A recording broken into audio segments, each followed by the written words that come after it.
It was a really pleasure to be with you today, and it's also a great honor to share my research on this topic because this is something I worked for years, and there I try to emphasize a few different aspects. Of course, every kind of comment and suggestion is very welcome. I would like to share my point presentation. I hope you see it. We can, yes. Okay, good. The Porphyrian tree is one of the most persistent models that structure reality in accordance to a logical scheme. In his work, Isagogy, or Introduction to Aristotle Categories, Porphyry presented to reality as a tree-like scheme in which the root of the tree symbolizes supreme genus, that is, being or substance, and the branches divided into pairs on the basis of differentia represent intermediate genera, species, and specific species. The final branches represent a number of individuals which derive from the specific species on the basis of differentia. As iconic representation of the content of a passage from Porphyry Isagogy, the Porphyrian tree became very popular during the Middle Ages. Although Maximus never explicitly uses the term Porphyrian tree, a term introduced by Sigius of Reshina to visually represent the relationship between genus, genera, and species in the Isagogy, it nonetheless served as a powerful conceptual tool for him. Since Mossman Rauscher has published three texts consisting of logical compendia and a handbook of Aristotelian Porphyrian logic attributed to Maximus, numerous Maximian scholars hasten to structure the confessor's perception of created reality in accordance to the Porphyrian tree. The connection between Maximus the Confessors and Porphyrian tree has attracted considerable attention in the works of Eric Perr and Thorsten Tollefsen. The paper aims to explore uh, Maximus' understanding of Porphyrian tree on a logical, epistemological, and cosmopsychological level. First, I will focus on Maximus' commentaries on isagogy of Porphyry and on categories on Aristotle, the writing known as Additamentum 34 and Ambiguum 10 and 41, in order to analyze his understanding of genus, species, differentia, definition, and term. Second, it will be further investigated Maximus' implication of Porphyrian tree in the domain of knowledge or contemplation. The main focus will be on Maximus' Ambiguum 1019. The aim of this analysis is to demonstrate that Maximus goes beyond the classical logical employment of the language and techniques of Aristotle categories and Porphyry's isagogy by structuring the contemplation of the world and God in accordance with the principles of Porphyrian tree. Finally, in dealing with the cosmological and psychological aspects in Maximus' employment of Porphyrian tree, the focus will be on Maximus' ambigua and mystagogia.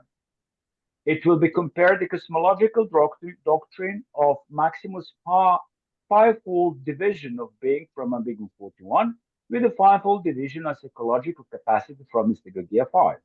The purpose of this comparison is to demonstrate the author's application of similar Porphyrian theme in his treatment of goodness and being. The late antique and early Byzantine Christians interested in logic were usually divided into two groups. Christian members of Neoplatonic school of Alexandria, who wrote commentaries on Aristotle for its own sake, and Christian theologians who employed Aristotelian logic in order to strengthen their theological argumentation. Both Porphyry isagogy and Aristotelic categories in this order served as an introduction to logic in Neoplatonic course of studies, but at the same time they provided logical knowledge to Maximus. In his commentary on isagogy of Porphyry and on the categories of Aristotle, Maximus distinguishes between several kinds of definitions, such as perfect, descriptive, and imperfect. Definition of human being similar of the one mentioned above as quote, a rational animal, mortal, receptive for intellect and science, walking upright, having flat nose, is able to laugh, end of quote. Maximus calls a descriptive definition. For Maximus, the perfect definition of human being is, quote, a rational animal, mortal, receptive for intellect and scientific knowledge, end of quote. My imperfect definition is the one which combines essential and accidental differences, because the latter are not applicable to entire species. Maximus explained that in definitions he offers animal is genus and the rest are constitutive differences. Maximus does not deal with the Porphyrian tree or section 421 to 59 in isagogy in his commentary, but he refers to it in several times in his ambiguum, ambiguadianem. Thus, in ambiguum 1037, Maximus describes the expanding movement of substance. Oh, sorry, that's good. Expanding movement of substance from the most generic genus to the more generic genera to particular species.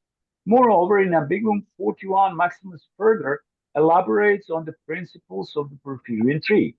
According to Maximus, all things are distinguished by virtue of individual differences, diaphora, and are generically united by universal and common identities, and possess natural generic logos.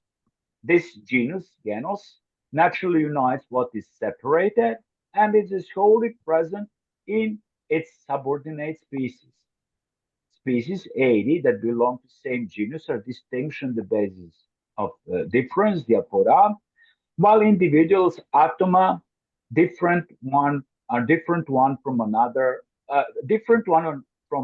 are united in one species.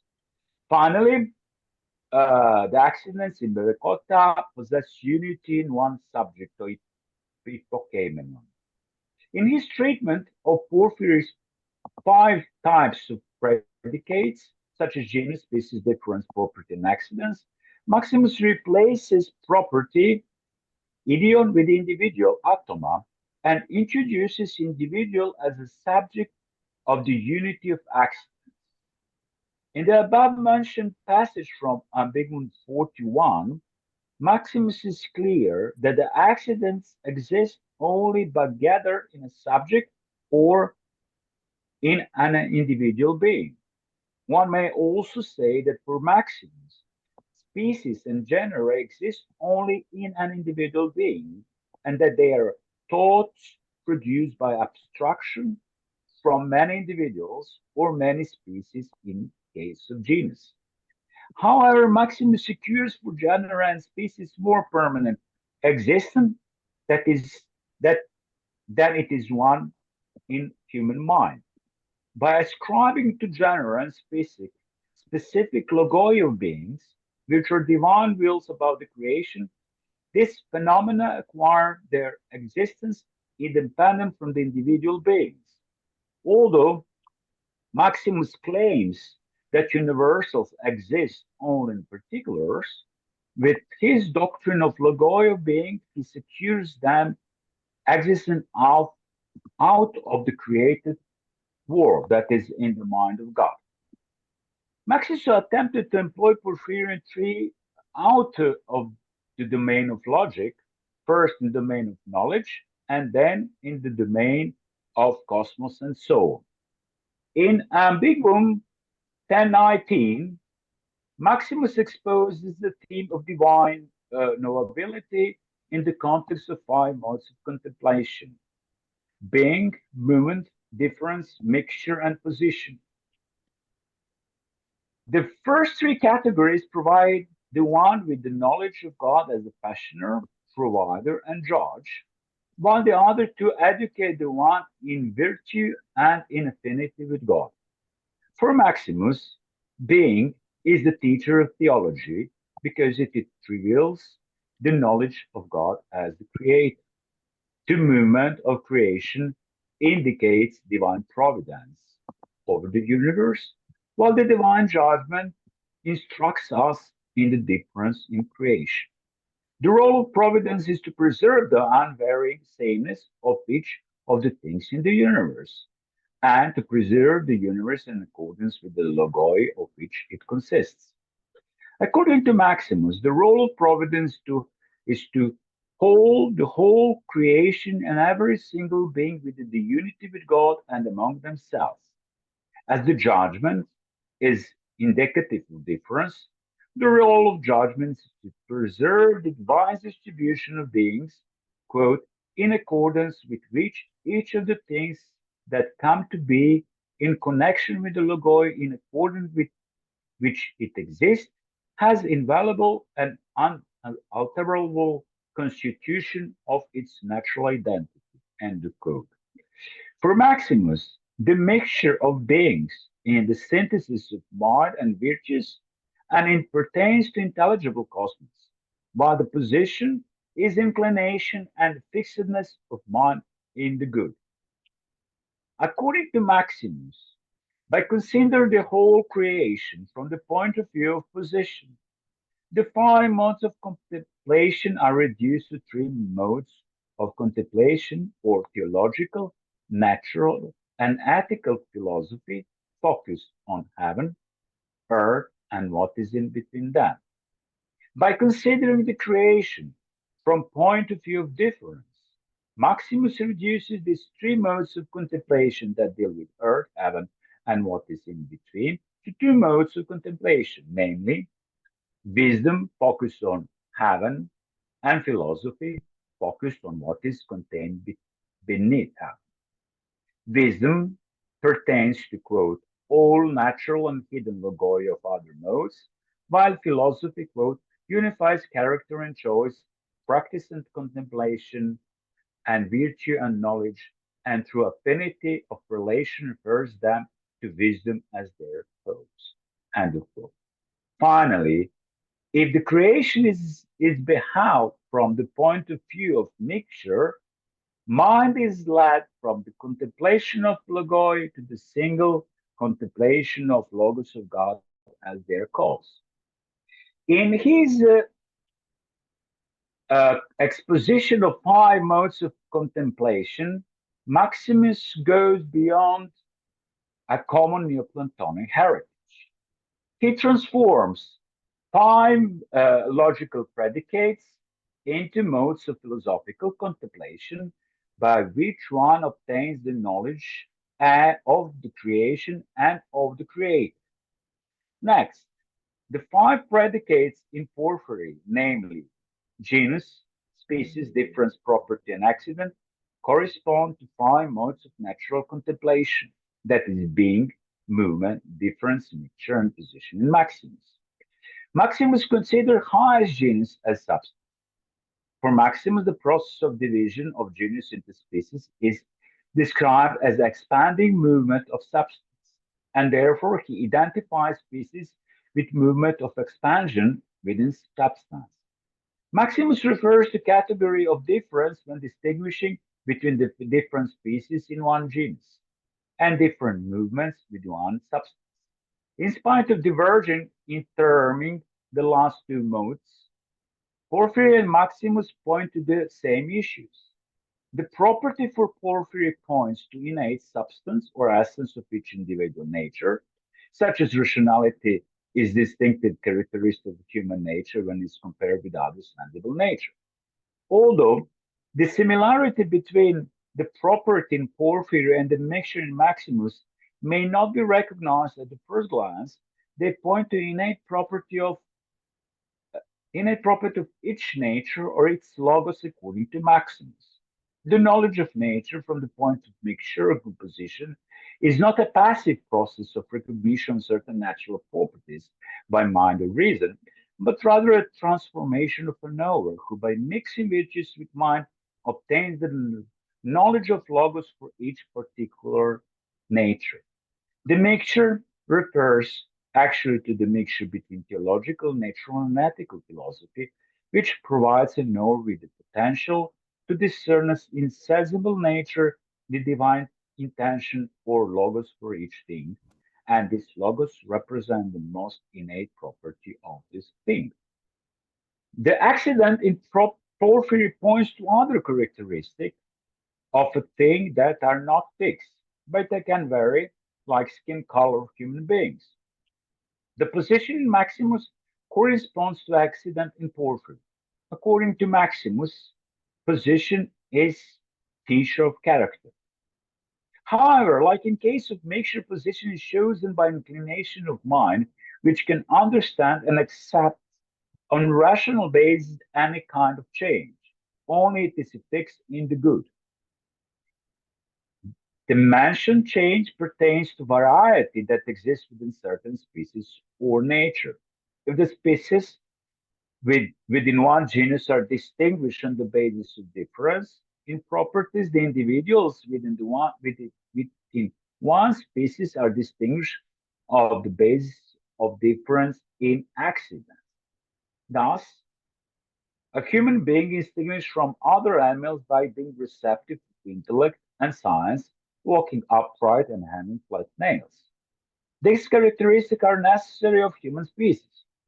However, one can distinguish Peter from Paul on the basis of Peter curly white hair and beard, which are different from Paul's baldness and dark long beard. The whiteness or darkness of hair or beard, or curliness or baldness are optional characteristics of human beings, but they appear as necessary in order to differentiate human beings. Maximus again elevates the whole issue at the level of logoi. The mixture helps an knower to distinguish between the logoi of different species and to understand their innate nature in accordance with the divine intention for this particular nature or species. The position, however, equips the knower to discern what is the individual logos of each rational created being. That is, to understand what was the divine intention in creating this particular person. Maximus further distinguishes between heaven, earth, and what is in between. Maximus also teaches about the three emotional faculties of the soul to access each of these three realms: mind or intellect, reason, and senses.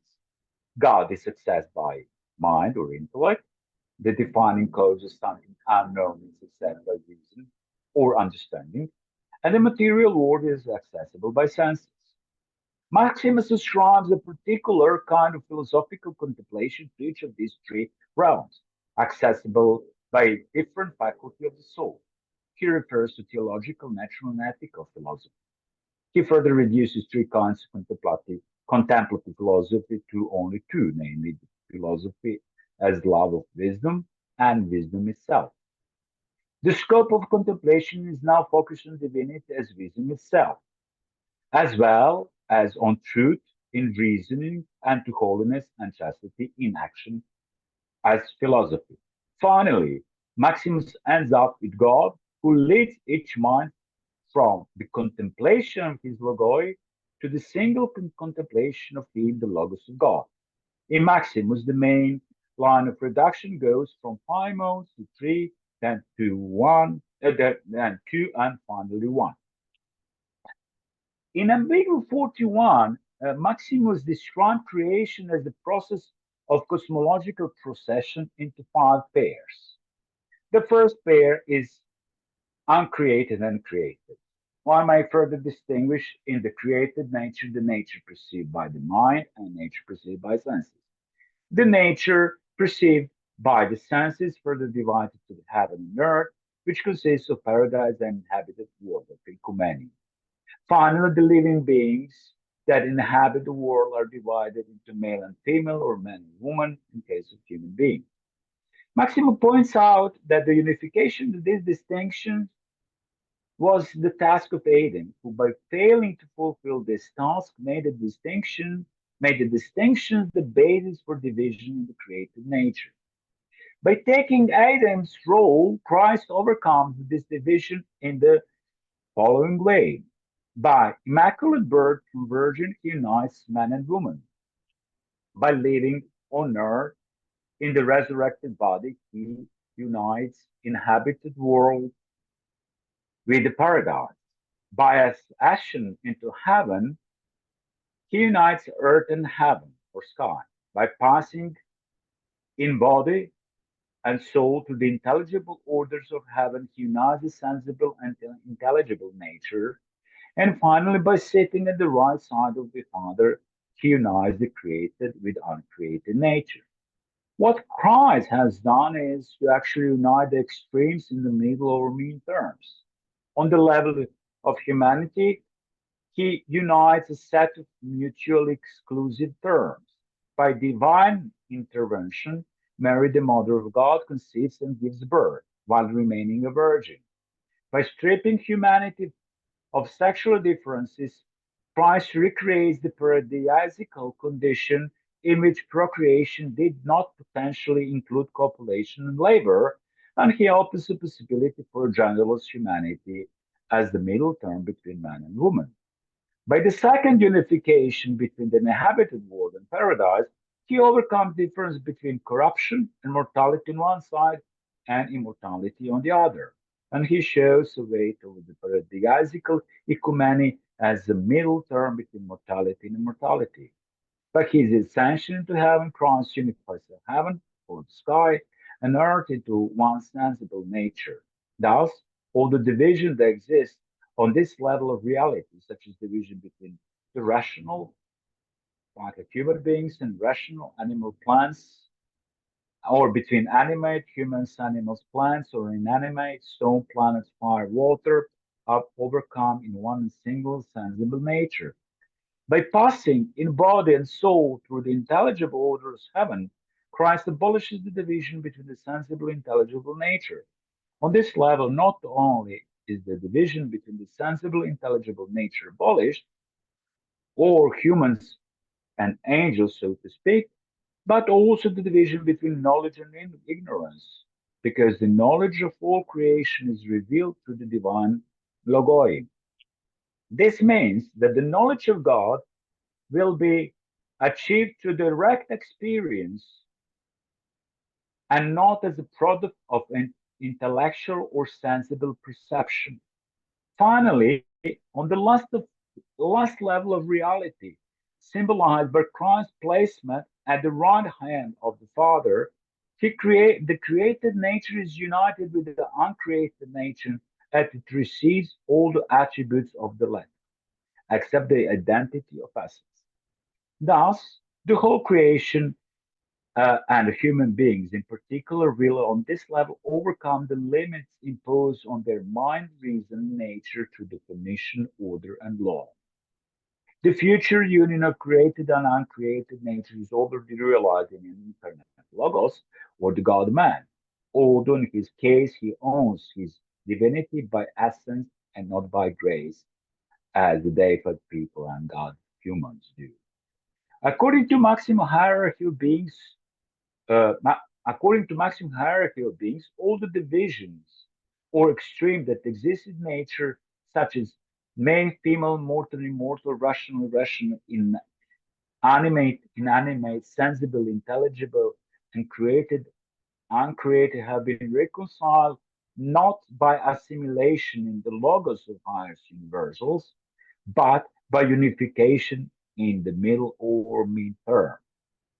Apart from introducing a decade of 5 pairs, on cosmological levels, Maximus also structures so-called psychological level in a decade which is reduced to pentad by unification of extremes in middle terms. In his Mystagogia 5, Maximus describes how God, uh, who is truth by his divine essence and good by his divine activity, creates a fivefold ladder that consists of 2 pairs. The products of the procession from the divine essence are enduring knowledge, contemplation, wisdom, and mind. A similar process from the divine activity creates faith, virtue, action, prudence, and reason. Thus, these two processions constitute five pairs that may be designated as psychological, namely enduring knowledge, faith, knowledge, virtue, contemplation, action, wisdom, prudence, and mind, reason. The process of return is the movement of these five pairs back to their source. But this movement does not follow the same trajectory of divine procession.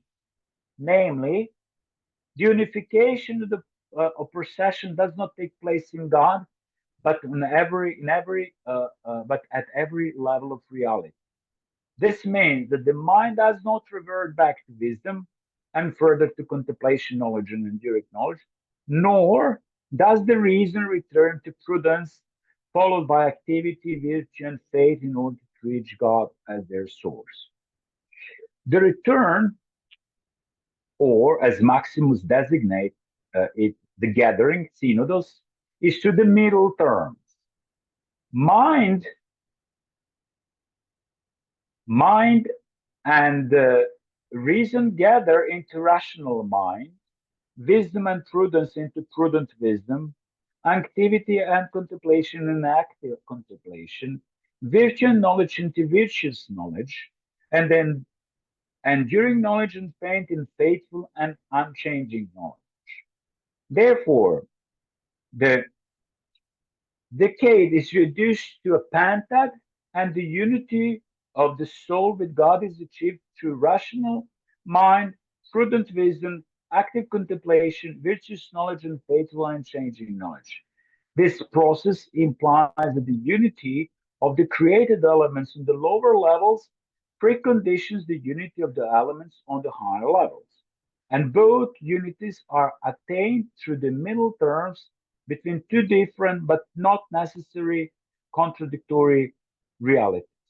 Maximus employs the Aristotelian scheme of division of universal into particulars and abstraction of particulars in universal portrayed by the Porphyrian tree. He applies the rules of division and abstraction in describing the cosmological processes that are a combination of Neoplatonic procession from and reversion to the one, and a Christian account of the creation of the world. Moreover, for Maximus, the procession and reversion do not only take a place on the universal cosmological level, but on the level of every soul, which ascends to God by means of its intellectual capacities. Maximus employs the concept of divine paradigms, or logoi, that are divine ideas or wills according to which God creates the world. This concept is also shared by other Christian Neoplatonists such as Gregory of Nyssa, Augustine, Dionysius, Areopagite. For Maximus, the Christian account of creation exposed in Moses' book of Genesis remains the main authority for structuring the being in accordance to the temporal order of their creation. Finally, God, known through his Logos, is the main agent not only in creation but also in the salvation of each individual soul. In his treatment or Porphyrian tree, from the logical perspective, Maximus departs from Porphyry. He replaces property with an individual in the list of five predicates, and thus, for him, in individual being, an individual being becomes aware of both genera and species as well as accidents. Moreover, Maximus considers both universal and accidents not as a pure abstraction produced by man, but divine intention about the structure of the created world implemented by God in the world through the logoi. Maximus employed the logical structure of the Porphyrian tree to the contemplation of the cosmos. He replaces genus, species, difference, property, and accident with substance, movement, difference, mixture, and position in order to include both divine and human perspective. The five modes of contemplation were reduced to contemplation of heaven, earth, and what is in between, or theological, natural, and ethical philosophy. He further reduces three kinds of philosophy to two categories, namely philosophy as love of wisdom and wisdom itself. Finally, the last insect reduces the two categories to one: God, is the base of the Porphyrian tree. Is it? Finally, Maximus explores the Porphyrian tree to explain the divine creator act portrayed in the book of Genesis. The divine creation, as well as human deification, are depicted in Maximus by Neoplatonic terms of procession and conversion. Maximus claims that the divine procession passes through five stages of reality. Thus, God creates first undifferentiated substance, which is then divided into intelligible and sensible realm. The sensible realms were divided into heaven and sky and the earth is divided into paradise and inhabited world. Finally, the inhabited world is divided into male and female and man, or man and woman. Maximus distinguishes between cosmological and psychological procession, explaining the psychological procession as procession commencing from God into truth and goodness, enduring knowledge and faith, knowledge and virtue, contemplation and action, wisdom and prudence, and finally mind and reason. In conclusion, does not adopt the Porphyrian tree as an useful logical device, but he employs it to explain the procession from the one to the manifold of being. The similar vision and terminology derives from philosophical apparatus of Neoplatonic philosophy, as well as the Christian and particularly biblical cosmology, epistemology, and psychology. Thank you very much for your time. Wonderful. Thank you, Vladimir. That was fascinating. Also, I love all the trees that you developed. They're fantastic. Hopefully we can get that in the final article. Anyway, great. So Dominic, you're up 10 minutes if that works for you. And yeah, so thanks a lot, Dominic, for commenting on Vladimir's paper. Yeah, thank you, Sam. I appreciate that. And first off, thank you, Vladimir, for your comments here today. You know, the synthesis of philosophy and theology is central to the work of systematic thinkers of all ages. You know, we need that sort of measured engagement with thinkers of the past, as Cvetković presented to us today, in order to meet a thinker on their own terms and understand someone like Maximus as he might have understood himself. So thank you. As for my general comments, I want to first give some history of the philosophy surrounding the categories which frame my considerations a bit. Then I want to look at some of the more challenging claims of Cvetković. And lastly, I wish to add some comments, or at least throw into the mix some stuff from Ambiguum 5 for consideration of the epistemology Maximus. So first, the historical overview. In the 4th century, when the church was codifying and systematizing doctrinal and dogmatic truths, the language that was outside of the scope of scriptural text, the development of patristic philosophy was inevitable. Terms and judgments were in need of defense, and it was in these debates that subtle distinctions and arguments of a technical nature were made. Among the philosophical inheritance was the 10 categories of Aristotle. The 10 logical categories, as presented by Aristotle, were, however, complex and possessed a dual meaning. The first meaning belonged to logic and served primarily as a tool, and thus was considered an art and not a science.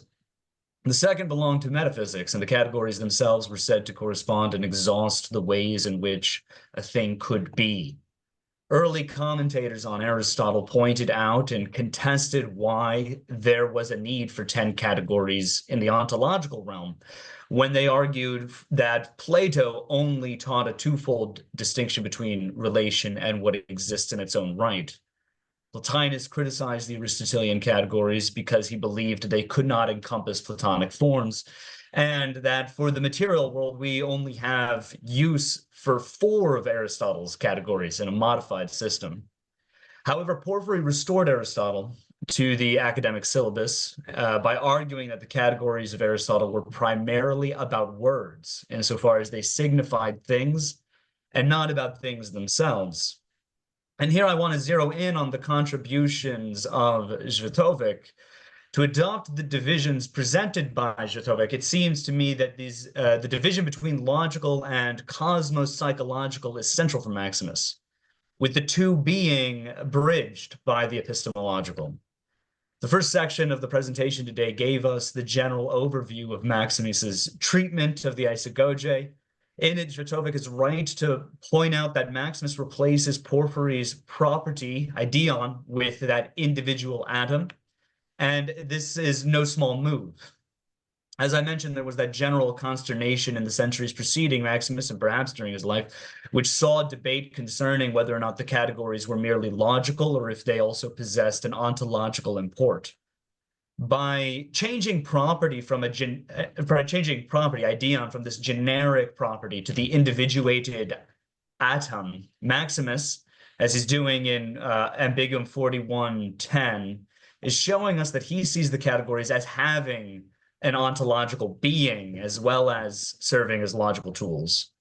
In Maximus's own words from that brief text on the isagoge, he says, "Some things are said to be, but are not, like a goat stag and a shield rabbit. Some are, but are not said to be, like things lying at the bottom of the sea. Some are both said to be and are, like God, angel, man, horse, ox, and philosophy, which both is and is spoken of, and in the first place possesses existence," end quote. In such a framework, genus, species, difference, and accidents are all predicable and understood, the goat, stag, and the horse.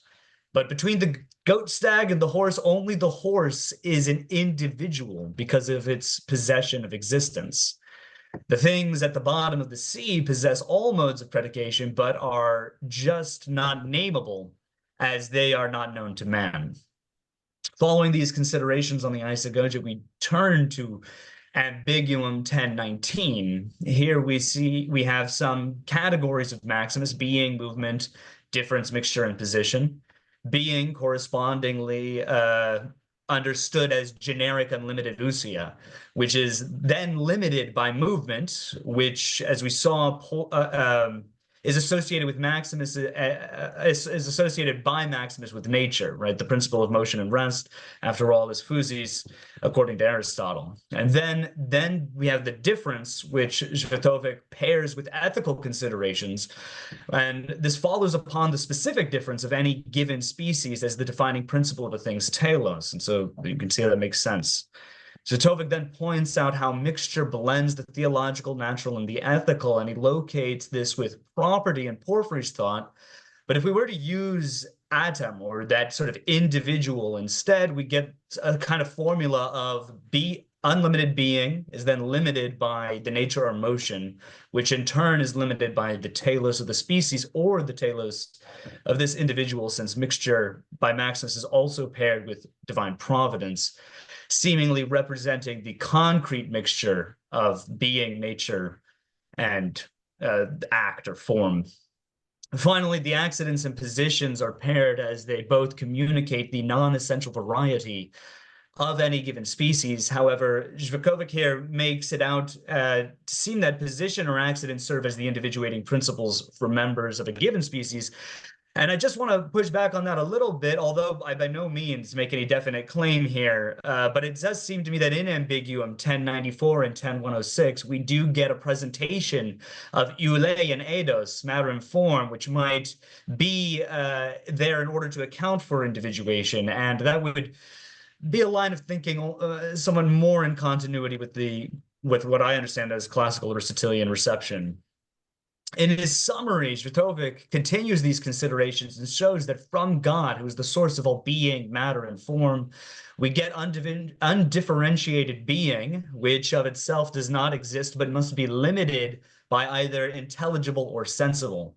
Though perhaps intelligible here might be better understood as noetic, or immaterial, and sensible might have a closer association with the material, to which the material is divided between heaven and earth, and the earth is divided into paradise and current economy, and I'm not sure about this, but paradise might consequently be that place of the afterlife, whereas the economy is the here and now.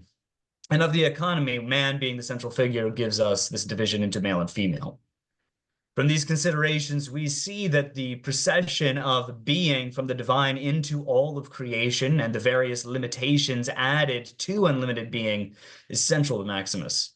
It is not merely a blank adaptation of the Porphyrian tree, as it is as was noted in the presentation today, but it is a complete incorporation of these sort of ontological divisions and their translation into new terms that allows for Maximus's theological considerations. Lastly, I just wanted to bring to the discussion the division between the universal and the particular as found in Ambiguum 5. The first few lines of Ambiguum 5 begin with a reference to the divine names. We're reminded of the principle of God as the cause of all things. Maximus writes, I quote, "God as the cause of all may be designated by the names of all things that have come from him." With this in mind, it seems that Gaius thought that even after the incarnation, God is called man simply by the same mode of predication. Of course, here, Dionysius is synthesizing the Platonic world of forms with the prime mover, making it so that the universals exist not as separate substances, but as paradigms within the simple unity of God. Because this monk Gaius is familiar with this teaching, Maximus believes that the monk is asking whether or not Christ is said to be a man in this mode of paradigm or cause of all, or if he's said to be, or if Christ is said to be a man actually in complete reality. Using Maximus the Confessor's adaptation of the Porphyrian tree and the exposition of it and its correspondence with various types of limitations, we can answer these Christological questions. Indeed, by modifying logical categories to include ontological considerations, Maximus is working within a framework that could address the difficulties between universal and particular predication. His work in Ambiguum 10 and 5 show how he applied this framework to understand the nature of being, the structure of creation, and the relationship between God and creature. I would just ask that Cvetković, if he might comment a little bit more on how this epistemological approach, bridging the universal and particular, might fit into the divisions he has presented here today. In conclusion, Cvetković's analysis highlights the importance of understanding Maximus's philosophical background to fully appreciate his theological contributions. Vladimir's achievement in this presentation today shows us how he is engaged in this convertibility between various terms of logical and ontological realities, rooting these sort of conversions in the familiar framework of Porphyry's isagoge and his tree. Of course, the psychological aspects, which I did not have time to comment on here today, are also I would need more comment, I need more time. But anyway, it seems to me that this synthesis really offers a very valuable insight for contemporary discussions on the relationship between philosophy and theology, reason and mystagogy. So thank you again, Vladimir, for such a thought-provoking presentation, and thank you, Sam, for inviting me to comment. Absolutely. Thanks a lot, Dominic. That was great. Good stuff. Perfect. So yeah, Vladimir, do you want to maybe just a couple minutes if you want to. Thank you very much, Dominic. I completely agree, and I'm very thankful for pointing to Ambiguum 5. This is a kind of one of the pieces which actually complete my puzzle on Maximus. There is a particular reason I try to avoid going in that direction, because I was limited by time, like a half an hour, and just I pointed to several of the hierarchies Maximus is using. I think the most complete list of hierarchies of Porphyrian tree, although Maximus is not using a term Porphyrian tree, but he's using the term towers or fortress, is possible to find in Atalassian 48. When he's pointing out all this tree and some more of the hierarchies you can find, something which is a model according to Porphyrian tree. The thing well, with Ambiguum 5, that it points to Christ, which brings a completely new perspective. As you might know, the early debate on Porphyrian tree in Metaxis of Pearl, a book published in it's a PhD thesis from 1991, that he tried to he deemed Christ or Logos to be the highest genus, and then he was criticized on this point in a thesis by Torsten Tollefsen. which is published in 2000, and then by OUP in 2007. And that's the whole debate. When you enter into the picture, Christ, then you have then to deal with his two natures, and that it brings actually a possibility to pair on one side all these hierarchies and all these porphyrian trees with what you mentioned, and that this is in Dionysius and Maximus is actually using this perceiving God as perceiving God as a truth, perceiving God as a good, perceiving God as a one, and that has um, a particular reference to Dionysius book 2, and Maximus is taking this in his chapters on love. First, it's possible to find 228 to 232, when he's actually continuing this. It means that just going in this direction, it's possible to make this connection between one side ontological, eschatological, epistemological, and psychological, and the other side to think about a sort of Porphyrian tree in divinity. Awesome. That's great. Okay. Thank you, Vladimir, for that initial response to Dominic. I'm sure we could go further into that a lot. That's great. But let's now turn maybe to audience and just see if anyone has any questions for Vladimir here.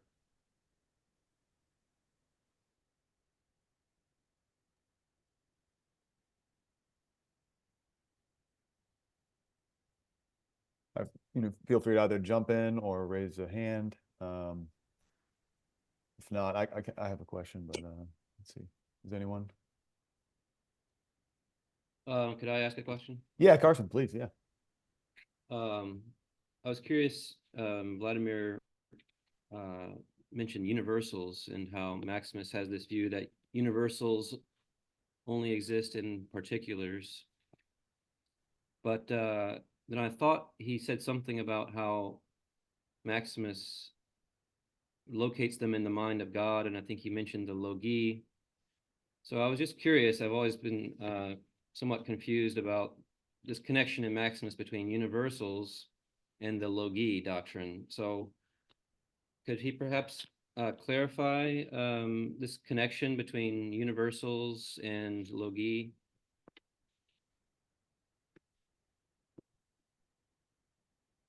Well, there is a possibility now. There is kind of a debate whether this logi and logi are structured according to Porphyrian tree or not.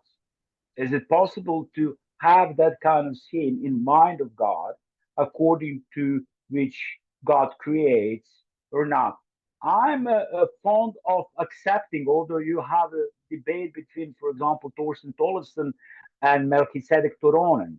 Thorsten is fond of this idea that there is actually logoi of genus, logoi of general, logoi of species, and logoi for individual human beings. Although you have Melchizedek Toronen in his book on OUP book from 2007, he denies this possibility, thinking that there is no possible to think about this.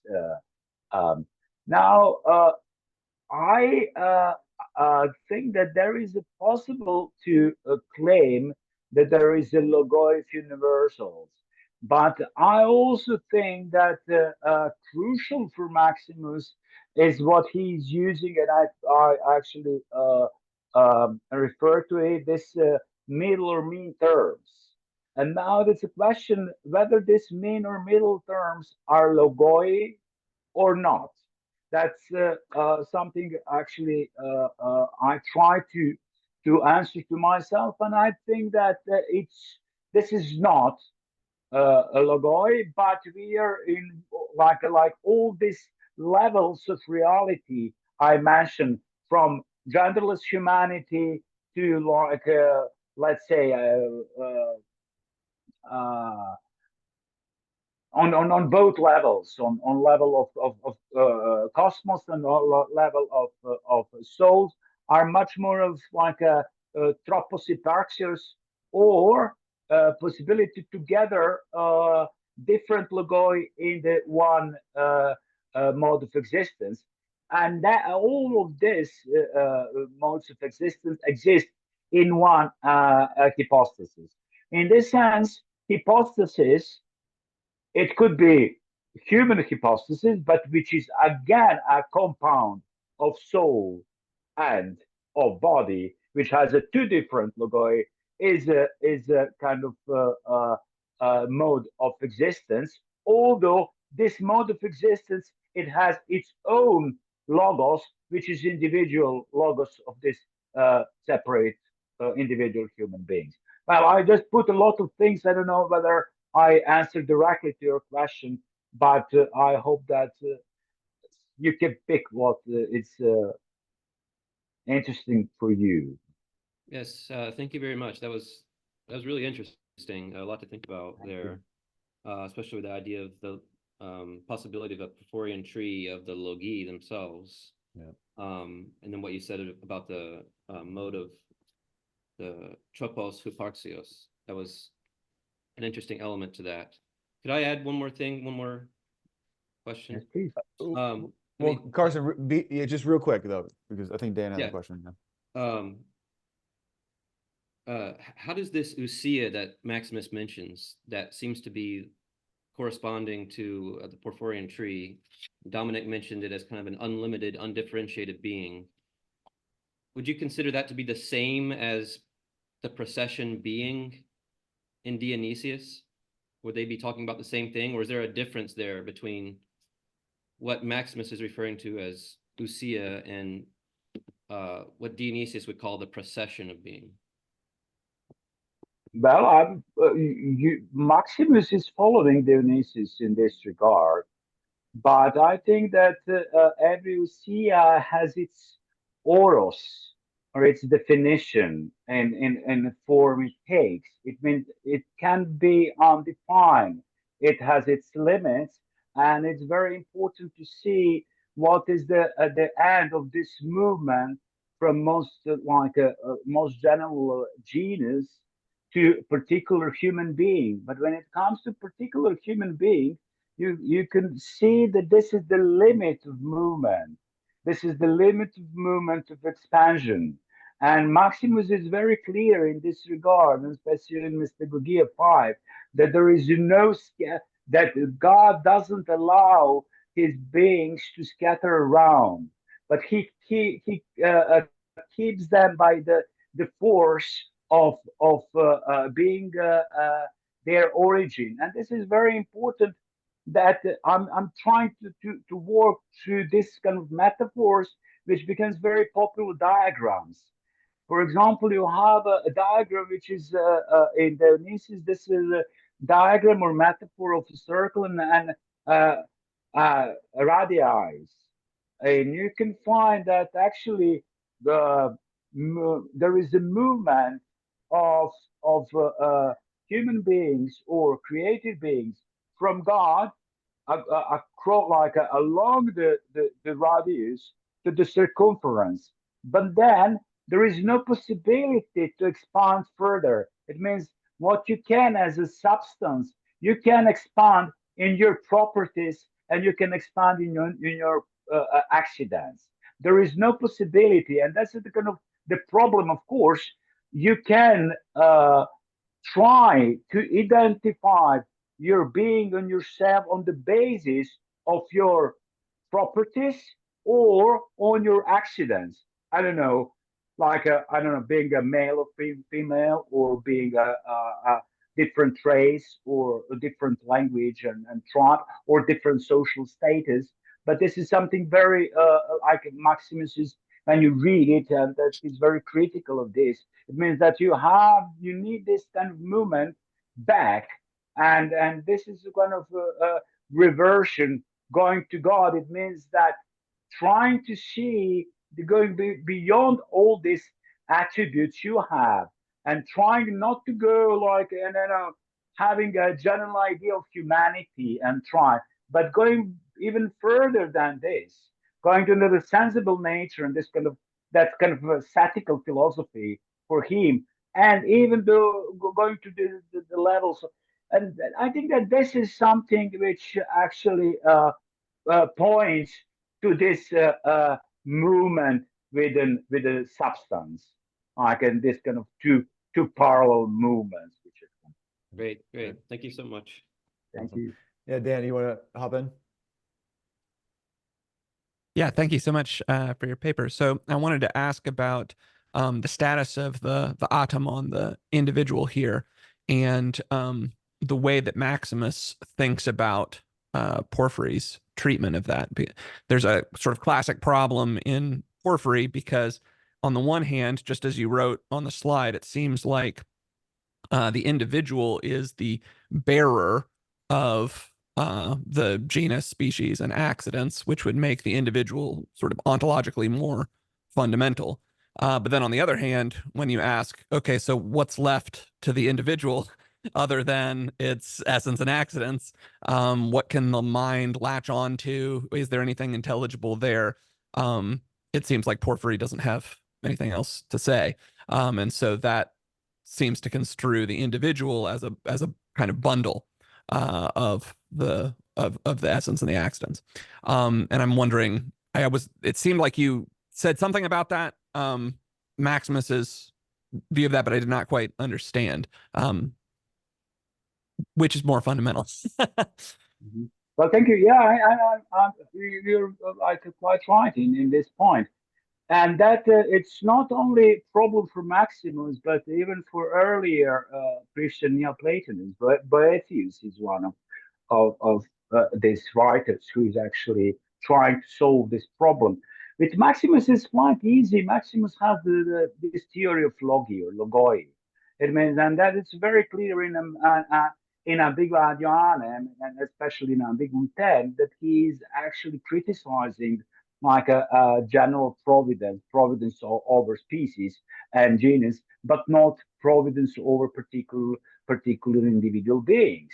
And for him, this is the most important because this particular individual beings is the only one who can have this kind of connection with God. That there is no, because the problem also with the Porphyrian tree in early treatments, for example, in Eric Pearl book, the problem is that Christ is on the top of this, and then through all these intermediate genera and species and more specific species, you come to God. But it doesn't work like this. It means that actually, I I'm always like divided into kind of two different models. One is the circle model, which is going straight back like to God. There is nothing which, but on this road, you actually like a return to God. You actually see the affinity with other created beings, no matter they are humans or not. And this is not like this is identity, and that's the general message you can find. That, for example, Maximus copies the circle metaphor from Dionysius. But in between Dionysius and Maximus, you have the Rheteus of Daza, who is a satirical writer, and he is actually applied to monastic context. And he's actually idea is that uh, we are monks are kind of moving along radius toward the center, who is God. If they are closer to God, they are closer to other radii. And if they're closer to other radii, which are other monks, they're closer to God. And this is actually more like, of course, when you are closer to God, we see the identity as a human species, but also as a animate intellectual beings, and also we see that the highest level of this is to see to think about ourselves as a part of creation, and but we are at the same time bearers of all these genera or logoi of genera. And in this sense, I think that Maximus goes beyond Porphyry, and his doctrine of logoi or logi helps him very much in this to establish a human being or a hypostasis, not a particular human being, but the hypostasis as a crucial, ontologically crucial for this relationship. Excellent, excellent. Thanks, Vladimir. So what we're going to do, just one last question real quick. We're going to try to start, Jonathan's presentation at, just a couple minutes. So Kevin, do you real quick want to ask your question? Sure. Well, it's a very short question. Thanks, Vladimir, for your excellent presentation. And I just wondered if you had found fruitful from Epiphanovich the Editamentum 34. Oh, Papa. Okay. Can you hear me okay? On the what's it called? The isagogy of Porphyry and the categories of Aristotle. I know he just kind of talks about definition and term there, but I wondered if what the status of this particular document was in terms of helping to guide understanding of Porphyry.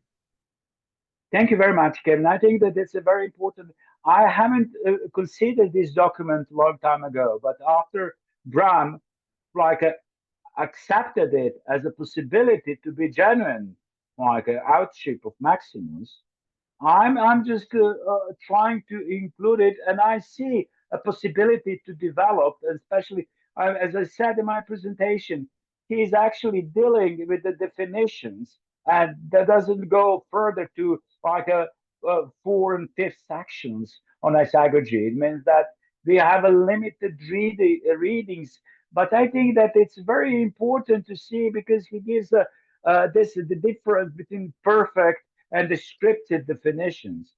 And when you go in the perfect and descriptive definition, you see how this fits in his idea of logi. What are now, of course, whether we can speak of logos of whiteness or logos of curliness, that's my of course it needs. I just passed through this, and I hope that I will try to dive in a bit more than I did so far.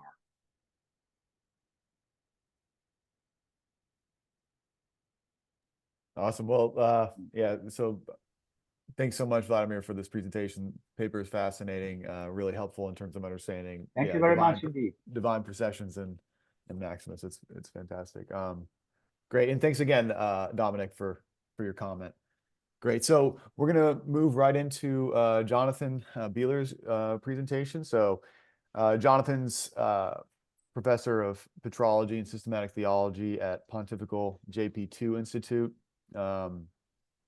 He's published a book with Brill called The Concept of Unity as the Principle of Coherence, Maximus Confessor. And today he'll be presenting his paper called Christ, the Mystery of God Truly Made Manifest, Leonidas of Byzantium and the Univocity of Being. Commenting on his paper will be Father Andrew Summerson from the University of St. Michael's College. Yeah, so thank you so much, both of you, for joining us. And so, yeah, Jonathan, take it away. Thank you, Sam, and thanks for the invitation. I think my title is a bit different. I hope it says so on the program. It's Participation versus Analogia Entis, ? Comparing Maximus the Confessor and Aquinas by way of Dionysius. That other paper is on my academia page, and you don't have to read that one. That's fine. Good, because I didn't. So perfect. Curveball. No, just kidding. All right. Thanks, Father Andrew, too, for being willing to provide a response. Just by way of explanation, my wife's birthday was yesterday, and she really likes going camping. So I come to you from the library closest to the campground and spent my night in a tent. So, might not be on top of my game, but here goes anyway. The title of my presentation today is inspired by Eric Pearl's 1991 dissertation Metexis, where he rules out any continuity or similarity between Dionysius and Aquinas. The first supposedly had a metaphysics of participation, and the second's metaphysics could be described with the term analogia entis, which for Pearl at the time meant Aquinas turned God into one of the beings, as opposed to Dionysius, for whom God is the source of all beings, but not one of them. Given that Pearl sees a close affinity between Maximus the Confessor and Dionysius, as they both share a participatory metaphysics, any continuity to Aquinas' metaphysics is ruled out by Pearl in this book.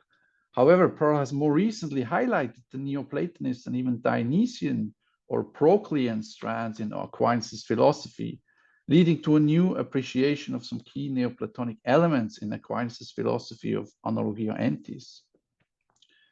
Juan Miguel Garrigues, on the other hand, foreclosed any avenue of continuity between Maximus and Dionysius when it comes to Maximus's Christology, where he ostensibly discovered the level of personal being and grace, which Dionysian participatory or so-called eminentist or essentialist metaphysics seemed not able to supply. So essentialist, he charges essentialist metaphysics cannot reach the level of the personal and grace. More recent studies have made it clear that Thomas's teaching that created esse signifies something complete and simple, but not subsistent, could not be understood without his reception of Dionysius' divine names.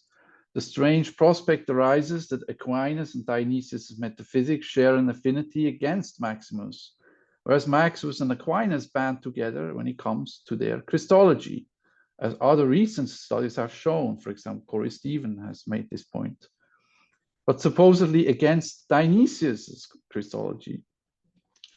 Besides Pearl and Garrigues, Hans Urs von Balthasar might also be an impetus of some of these oppositions, and we need to critically assess his contribution first to understand the subsequent discussion in Pearl and Garrigues and others. The systematic question underlying these historical considerations is how philosophy and theology are related.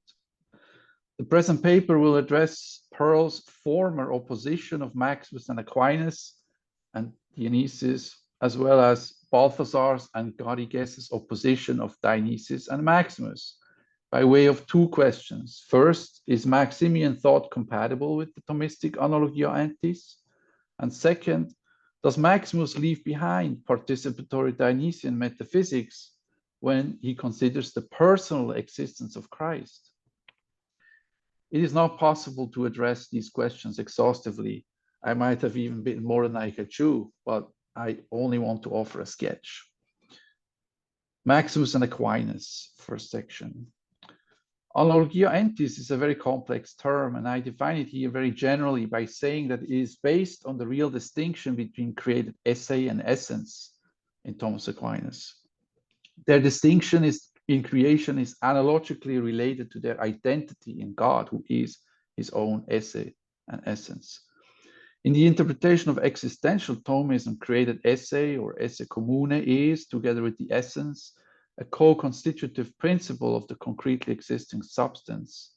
Yet it is different from essence, as it is beyond the essence and all-encompassing as the actuality of all created acts, that is, esse commune.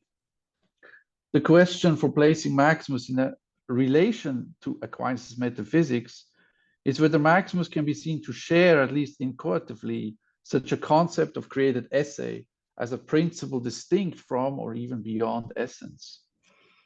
One of the forks in the road facing the scholar of Maximus is whether Maximus's Chalcedonian Christology constitutes the foundation and the first principle of his metaphysics, or whether his philosophy is foundational and impacts his Christology in turn. Hans Urs von Balthasar and Melchizedek Törönen, who was already mentioned, could be situated at the opposite ends of this spectrum of the thesis, how Christology and metaphysics relate. We follow Balthasar in seeing Christology as normative for Maximus's metaphysics, but we would highlight again that the complex problem of the relationship between philosophy and theology is in the background of this very question. According to Hans Urs von Balthasar, Maximus came close, quote, end quote, but never actually and unequivocally arrived at the Thomistic real distinction between essence and existence. This distinction, as we have seen, is arguably the presupposition for holding to a Thomistic doctrine of analogia entis. In Balthasar's eyes, as for Pearl, Maximus could hardly be a forerunner of Aquinas' metaphysics. What complicates Balthasar's discussion of the distinction between essence and existence and Maximus's relation to Thomistic Christology in his monograph on Maximus entitled The Cosmic Liturgy is that Balthasar, true to the principle of the normativity of Christology enunciated above, judges the possible presence of the real distinction in Maximus's philosophy by way of studying the hypostatic union and the composite person of Christ in Maximus. Balthasar does so in reference to a certain understanding of Thomistic Christology, to which he thinks Maximus comes very close. For his own interpretation of Thomistic Christology, Balthasar, in his book on Maximus, refers the reader to an article by Maurice de la Taille, a Jesuit, written in 1928. This author frames the distinction between esse/existence and essence in Christ through the lens of Cajetan's interpretation of Aquinas' Christology. Cajetan held that there could only be one act of existence in Christ, namely the divine personal esse, qua his singular act of being, which actualizes the human nature of Christ directly. He wrote, quote, "Since we would grant that the human nature in Christ is perfected from the divine being, esse, it is not inharmonious to also grant it is actuated in some way through the divine esse," end quote. Supposedly then, Christ had no created act of existence or created esse, which forms the one pole of the real distinction. But his uncreated act of divine existence is identical with his personal existence, his esse personale, as Aquinas puts it. And since his person is one, his personal esse would also have to be one, and not two, according to the principle that ens et unum convertuntur, being and the one are convertible. Aquinas in the Summa notes, though, that, quote, esse belongs both to the hypostasis and to the nature, to the hypostasis as to that which has esse, and to the nature as to that by which something has esse, end quote. Esse is thus considered by way of the id quod est, the person, and the id quo est, the nature or essence. When the esse or existence in Christ is determined to only be the singular esse personale, which is nothing other than the divine esse of the Son, the id quod est, then, that divine esse personale substitutes for the metaphysical role of created esse in the sense of the id quo est.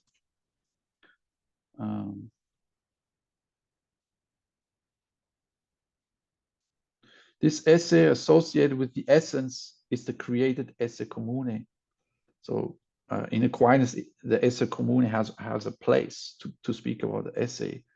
Esse commune is the actuality of all acts for Aquinas, which is the co-constitutive principle of every created being, really distinct from the essence of that being. The esse personale of Christ actuates his nature in a way that substitutes for this metaphysical process of how created esse and essence constitute any created being or person. In this view, in Cajetan's interpretation of Aquinas' Christology, then, Christ is missing one metaphysical member of the real distinction, namely created esse. For Balthasar, interestingly, this lack of created esse in Christ seems also true for the Christology of Maximus. The singular personal esse or existence of Christ that actuates his humanity is at the same time, for Balthasar, the principle of his hypostatic unity, or rather, he says, the very hypostatic existence of the person of the Son itself. This divine existence beyond the essence is identical with the Chalcedonian principle of the unity of his natures, the person of the Son. This personal existence, Balthasar says, quote, possesses both its natures simultaneously, ontically and in spiritual freedom. New possibilities of ontology are opened up. These new categories, irreducible to the properties of the essence, point at the same time into the realm of the existential and into the personal. Both are bound together still in the new words hyparxis or hypostasis, end quote. The newness of the category of personal existence qua hypostasis, by which the two natures of Christ are united in a way that is beyond them, is identical with superessentiality pertaining to both existence and the person, which cannot be comprehended or conceptualized through the principle of essence alone, as Balthasar says. Balthasar sees the existential and the personal still bound together in Maximus's Christology. Thereby, Maximus cannot have the real distinction in his metaphysics if his Christology is normative for it. He says, Balthasar says, quote, Maximus, for whom the words esse, einai, and essence, ousia, on the one hand, and the words person, existence, hypostasis, and being there, Dasein, hyparxis, on the other, are still close together, is certainly far away from the neo-scholastic real distinction, end quote. So close to Aquinas in his Christology, but far away from him in his metaphysics. According to Balthasar, no real distinction between esse and essence can be observed in Maximus's Christology, and consequently neither in his metaphysics, since his Christology is normative for his metaphysics. But Aquinas, whose Christology is similar to Maximus's, did have the analogia entis, this metaphysical principle, based on the real distinction. Are we to assume that Aquinas' Christology is not normative for his metaphysics? Aquinas, if he holds exclusively to one divine esse in Christ, actuating his created humanity, would arguably be following a paradigm for the explanation of Christ's human existence that would be totally disconnected from his own metaphysics of the real distinction. Positing a similarity between Aquinas and Maximus's Christology would come at the price of their equal rejection of the analogia entis. Unless Christology does not have the same normativity for Aquinas as it does for Maximus. As we have seen, Thomistic metaphysics can look at existence or esse beyond essence as either a metaphysical principle, the created actuality of all acts, or it can look at it Christologically as the personal and hypostatic and divine esse of Christ, convertible with the unity of his person, that is beyond, in a sense, the two-ness of the natures. Aquinas, however, and Delahaye, as well as Balthasar, also see this, and Balthasar also sees this. Aquinas can also speak of two esses, as is well known, two existences in Christ, as he does in one of his later disputed questions, De Unione Verbi Incarnati, chapter 4, where he counts in Christ the created esse associated with the essence as an esse secundarium. If there are two esses in Christ for Aquinas, an uncreated and a created one, there is indeed room for the incorporation of the analogy of being and the real distinction into Thomas's Christology. Vladimir Lossky, has criticized Balthasar's near identification of the super-essential act of being, the existential aspect in Christ, with the personal aspect of being. Lossky refers to Etienne Gilson's research on the real distinction between esse and essence.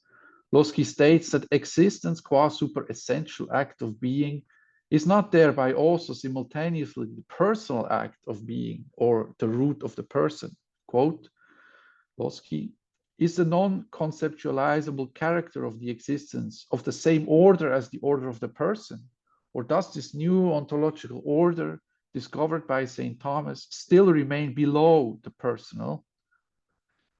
Another quote, this new ontological category, bracket, of super-essential existence, or the esse commune, close bracket, extends to all created beings, not only to human and angelic persons. If that new domain of the non-conceptualizable, because non-reducible to the essence, opens itself to a Maximus the Confessor in the notion of the created hypostasis, it is not in the Thomist distinction of essence and existence, a distinction that penetrates to the bottom of individual beings, that one will find the ontological solution to the mystery of the human person, end quote. So it is not in that distinction. In other words, the Thomistic real distinction between essence and existence explains the individuation of all beings in general, and superessentiality as such does not reach the root of the personal yet. Lossky distinguishes between metaphysics and Christology by way of created superessential esse and individuation on the one hand, and properly personal existence on the other. There are two different kinds of superessentiality and individuality, philosophical and theological, as it were, for Lossky. Balthasar corrected his previous statement from the first 1941 edition of Cosmic Liturgy, where he stated that the metaphysical superessential existence or esse associated with created existence is, quote, approximately synonymous, end quote, with personal existence for Maximus, to saying in the second edition of 1961 that the two are, quote, close together, from approximately synonymous to close together. So he seems to have corrected his view there a bit, which potentially points to a greater distinction that Balthasar became aware of between esse and essence. To my mind, if the two kinds of superessential existence were synonymous, Maximus would never speak simultaneously of two existences associated with Christ's natures, and one hypostasis or personal existence in Christ. However, he does so quite explicitly in many places. Take, for example, the following quote from Opusculum 16, quote, "To confess that the natures in Christ are not without subsistence or without activities is not to bring in hypostases and agents, but to confess their substantial and natural existences, hyparxes, and activities," end quote. Existence, hyparxis, here is associated with the essence, the nature, but still distinguished from it, as well as from the hypostasis, the personal kind of existence, which seems to enact the hypostasis is what seems to enact the substantial and natural existence of the natures. Garrigues, in his interpretation of Maximus, has accepted Lossky's critique of Balthasar's identification of created existence with personal existence, and notice that this opens up a continuity to the medieval deepening of Christology that benefited from a more elaborate metaphysics of the act of being. In this view, then, Maximus's Christology is potentially compatible with the real distinction and its development into what later was called the Analogia Entis. What is, however, again, in terms of a stronger compatibility of Christology with metaphysics on the level of created existence, has come at the price of their stronger discontinuity, since, as we have seen, Lossky and also Garrigues distinguish rather strongly between the two superessential principles, created existence and personal hypostatic existence.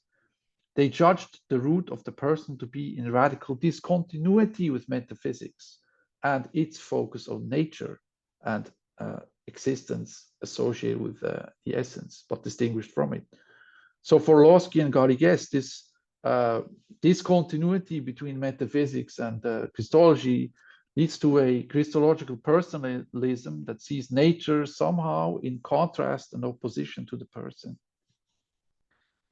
In view of the potential fall either into Christological personalism and existentialism, or into a Dionysian essentialist metaphysics, which Pearl advances or seems to advance, the strength of Balthasar's position, on the other hand, is that he saw a kind of continuity within the discontinuity between created esse and personal existence, or metaphysics and Christology by way of superessentiality. Both of them are superessential in some way.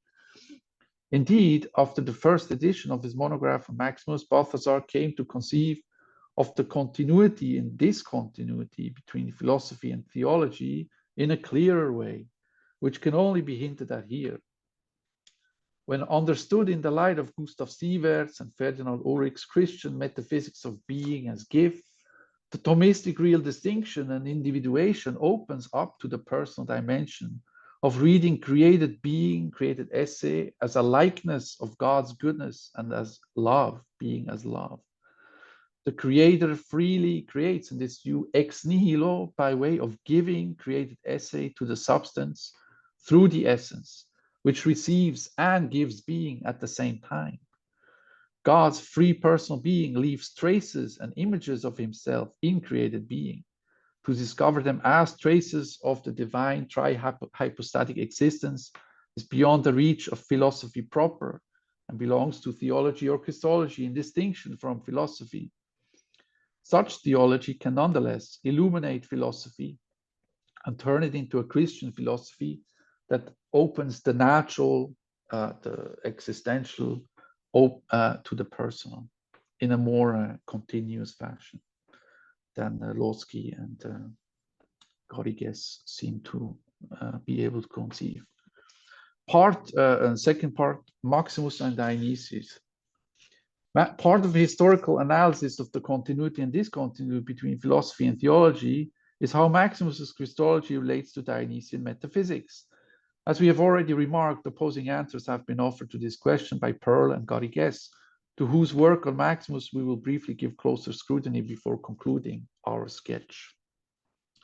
In his 1976 monograph on Maximus, Juan Miguel Gorgias claims that Maximus's Christology of the person transposes, meant in the sense of displaces, the Dionysian/Neoplatonic metaphysics of emanation. As we have said, Gorgias accepts Losky's critique of Balthasar's identification of existence, hyparxis, and person, hypostasis. That means for Gorgias that Maximus has to find the root of personal existence entirely elsewhere, as it does not exist in Dionysian philosophy, but exclusively derives from theology and grace, which remain totally superior to and disconnected in a sense from philosophy. Dionysian philosophy, to be precise. For Gorgias, Maximus eventually surpasses the order of what he calls the theandric dynamism of nature towards God, with his understanding of filial deification as a personal communion with God the Father. This God is active in history, his will predestined and, quote, eschatological rupture, end quote, in Maximus's peaceful monastic or philosophical existence. For Gorgias, the invasion of the Persians forced him into exile from the monastery to become a rover or errant who had to discern the signs which run before the God who is arriving through history and its catastrophes. This is Gorgias. Deification is then not a peaceful and continuous theurgical achievement within a pre-established cosmic natural order, as it was for Dionysius, according to Gorgias, but deification is a paschal innovation of human nature by way of catastrophe and resurrection, which are the eschatological elements of this our earthly pilgrimage. The intellectual itinerary of Maximus thus runs from philosophy to theology, from being to history, from nature to person, in the sense of a radical departure from one towards the other, and that's the discontinuity. Philosophy has to die in a way to be resurrected as theology. The new Christological insights gained during the debates against monergism and monotheletism became for Maximus the axis of the divinization of the Christian in history, which is based on the hypostatic union of the natures and the synergy of the wills of Christ. This is still Gorgias. This could only happen for Maximus by radically distancing himself from Dionysian metaphysics for Gorgias. Gorgias avers, quote, the monergism proper to theurgical mysticism prepares the terrain for Christological monergism, end quote. Just to say, I'm not agreeing with this. We're just giving you the perspective. Maximus' Christology conceives of salvation by way of personal synergy, then, rather than Dionysian theurgy. In Gorgias' view, deification happens by way of forcing a way to God through the pathless way of history. Maximus' Diothelite Christology then bespeaks an entirely different type of deification over against Dionysius. The natural and the personal dimension of existence are almost equivocal. Against this view, Eric Pearl's 1990 dissertation entitled Metexis was very influential in Maximian scholarship. He, along with others, strongly argues against the radical departure of Maximus from his Dionysian essentialist metaphysics, and shows how deeply Dionysian Maximus's Christology is throughout. There's no space here to elaborate on this point further, and others on this panel could say much more on this issue, I'm sure. My point was to show that Maximus still distinguished between essence and existence without, however, simply opposing the two. And the disagreement about how to conceive this relation seems to be at the heart of the disagreements about the relationship between Maximus's Christology and his metaphysics. We can only briefly note the kind of discontinuity in continuity that Maximus might have in mind by reading the famous passage of Opusculum 16 again. Quote, the composite person in Christ is not called an individual, atomon. It has no relation to the division,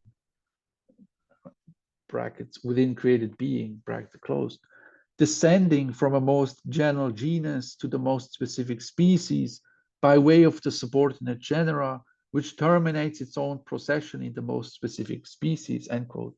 And I'm grateful that we heard Vladimir elaborate on this Porphyrian tree that we see here. So Maximus seems to be saying there's no relationship of Christ, the person of Christ, with this Porphyrian framework. The name Christ cannot be logically predicated of the divine subject by way of the differentiations of the Porphyrian tree. And the most specific species does not exhaust the identity of Christ's existence, personal existence. In other words, Christ's person cannot be grasped purely by logical or philosophical means, and is thus in a certain discontinuity with philosophy, because it is beyond individuation by way of particular essences or most specific species. But Maximus continues, quote, the composite hypothesis of Christ is not an individual as it refers to a species or a genus, or established under these according to its substance, but a composite hypothesis which makes self-same with itself the natural division of the extremes in a most extreme fashion, and brings it into one through the union of its own parts, end quote. I think he says a lot here in one sentence, is my interpretation. Maximus's words here seem to at least intuitively point towards the Thomistic view that Christ's becoming incarnate does not completely displace secondary created esse, if by that we mean the metaphysical side of the process of individuation or part of it. If by this we mean an individualizing movement of created existence into the created substance, which is expressed by Porphyry as the logical division from universal to particular. Christ makes this logical division or ontological movement, which it is for Maximus, self-same with him by assuming it into his person. Perhaps it could be said that Christ unites his human nature to his divine person by enacting the whole movement of created existence from universal to particular, which is metaphysical individuation. And thus, he brings existence, created existence, into union with his own composite person. His human nature is, after all, a nature that has undergone the process of individuation as he takes it into his person.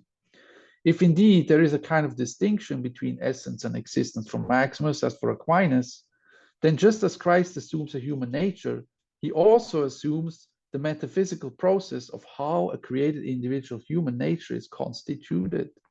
Yet this assumption happens entirely freely in personal authority, governance over the whole process of individuation that he enters into when he becomes substantified, as it says in Ambiguum 5.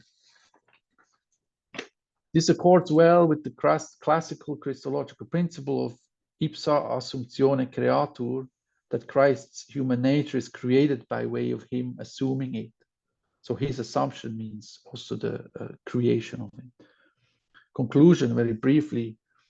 From this short sketch, it might have become more plausible to see Dionysius, Maximus, and Aquinas as part of a larger, more unified tradition which does not start out by simply opposing nature and person, nor by identifying them, although there's clearly that as well somewhere, but it sees them in some form of continuity and discontinuity with each other, which is, to state the obvious, the thought structure most associated with the analogy of being, and arguably in harmony with Chalcedonian Christology.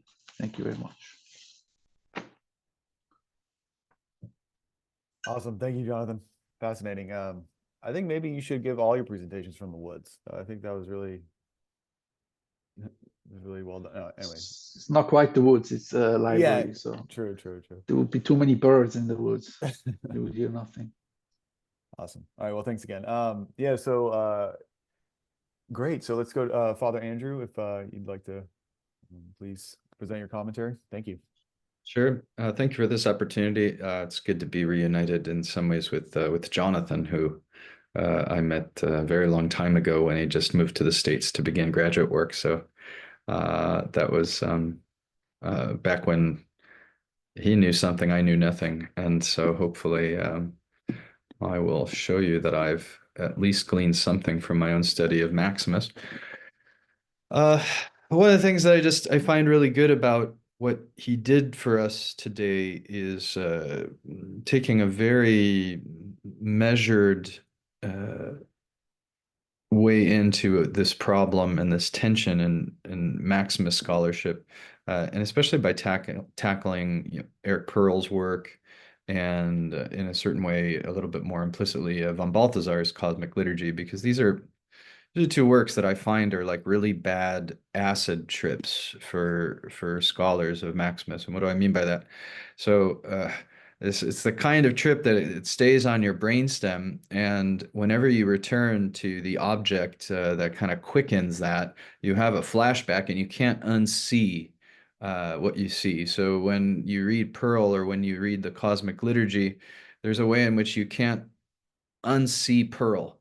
And you can't unsee von Balthasar's interpretation of Maximus, because you just keep getting these flashbacks. And the only way out of that is not by throwing them in the garbage, I mean, because you can't, because it's stuck on your brainstem, but is through just this minute therapy, by going through these small individuated problems, knot by knot. And that's what I think that this presentation does really well. That on the one hand, we have this proposal that that you ascribe to Pearl, who closely aligns Maximus and Dionysius as holding a metaphysics of participation. On the other hand, we have Juan Miguel Garrigou, who distances the two on the level of Christology. This, of course, is of consequence because the looming role Christology plays in Maximus Confessor's theology, both in its polemical deployment against monothelitism, as well as in its global speculative vision about the incarnation's relationship to the world. Bieler also holds before our view another reader of Dionysius, that is Thomas Aquinas, as a counterpoint. Again, Pearl, at least in his earlier and arguably more influential work, contrasts the participatory metaphysics of Dionysius and Aquinas with the Analogia Entis that would risk, according to Pearl's consideration, demoting God's essay to the rank and file of created beings. Hence the knot.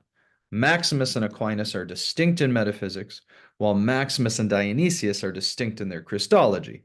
The wider consequences of these contrasts would threaten and confuse the relationship between philosophy and theology in all of these authors. So by way of response, I just want to lay out my main claim. First, contra Garrigou, Dionysius is foundational for Maximus's Christology, not least of which because of the role Dionysius's letter 4 plays in the Monothelite controversy. But not only in the Monothelite controversy, backing up from the Monothelite controversy, we have the ambiguum to Thomas, right?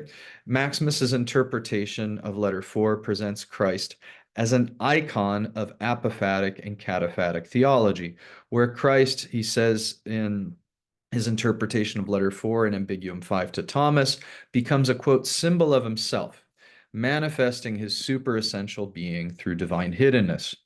This theme of Christ as the icon of transcendence is most clear in his reflections on the Transfiguration, a theme which has been discussed at length by Andrew Louth in the really fine Festschrift for Brian Daly.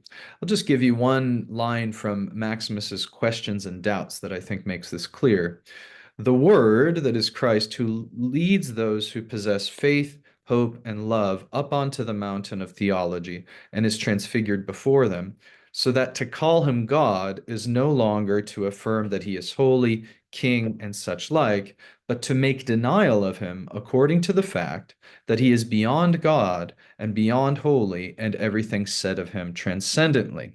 Right? So we have this beautiful way in which the ascent to Mount Tabor it coincides with this climbing of the ladder of the cataphatic toward the apophatic, and that is centered on the very face of Christ itself, who presents to us the hidden superessential being of God.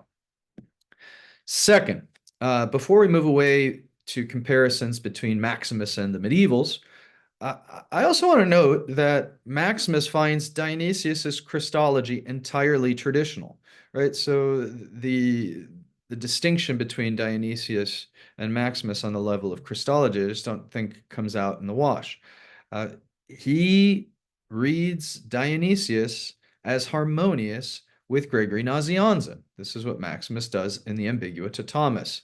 He'll treat Gregory and Dionysius's articulations of the activity of the Son of God, saying similar things. In Ambiguum 4 and Ambiguum 5, Maximus will gloss Gregory, and Maximus says that Christ does divine things in a human way and human things in a divine way.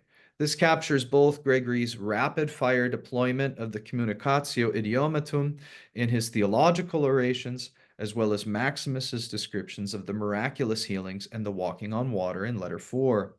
Hence, Maximus's take on Dionysius is that his Christology is congruent with Gregory, and if it's congruent with Gregory, it certainly aligns, I think, with Maximus's broader vision, who is just simply trying to read the prior tradition intelligently. I mean, he's very, as well, he doesn't see himself as a speculative author as much as somebody who's just trying to pay attention to his forebears.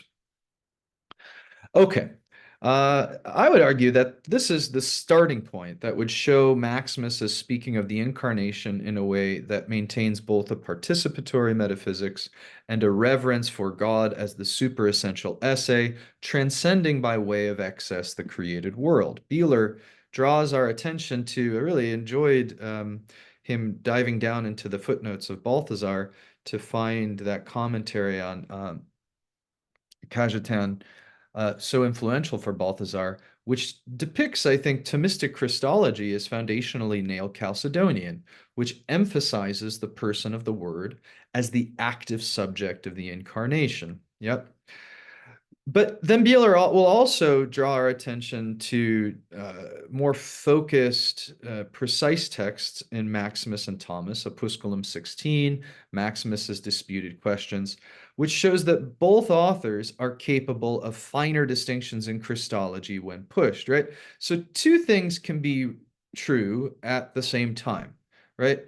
We can have in both authors this sort of more unitive Christology that we find in sort of the Neo-Chalcedonian tradition of the interpretation of the person of Christ, and we see that also in Cajetan's commentary on Thomas. So it's also there.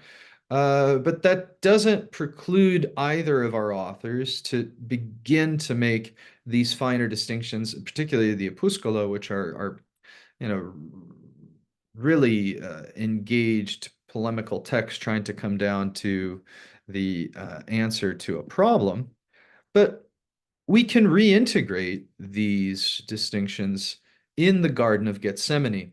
And this is where Maximus, I think, is really helpful in that he can speak of this perichoretic interaction between Christ's human and divine will, and thus the natures, right? So This brings us to the third point I want to make about the relationship to philosophy and theology that Bieler alludes to, but in sort of sketch form.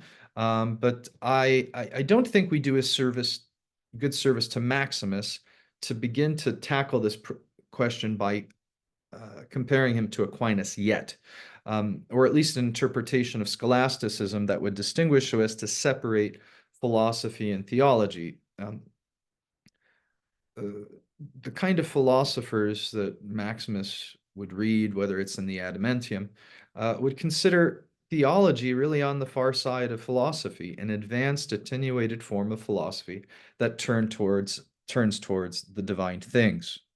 For this reason, Maximus doesn't see a difference between Gregory and Dionysius the Areopagite, right? We have two very different authors, Gregory Nazianzen and Dionysius, two very different types of texts, homilies and metaphysical meditations.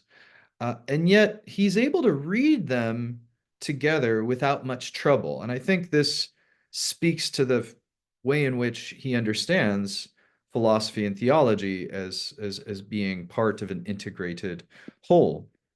Andrew Louth has argued that Maximus faces in the Ambigua a modal difficulty, claiming that Dionysian categories are more familiar to him than Gregory's. The work is thus an act of translation, according to Louth's reading. He's translating Nazianzen into a more Dionysian form of discourse. I don't think this distinction really holds here, because Gregory will be serviceable to Maximus to interpret Dionysius and vice versa.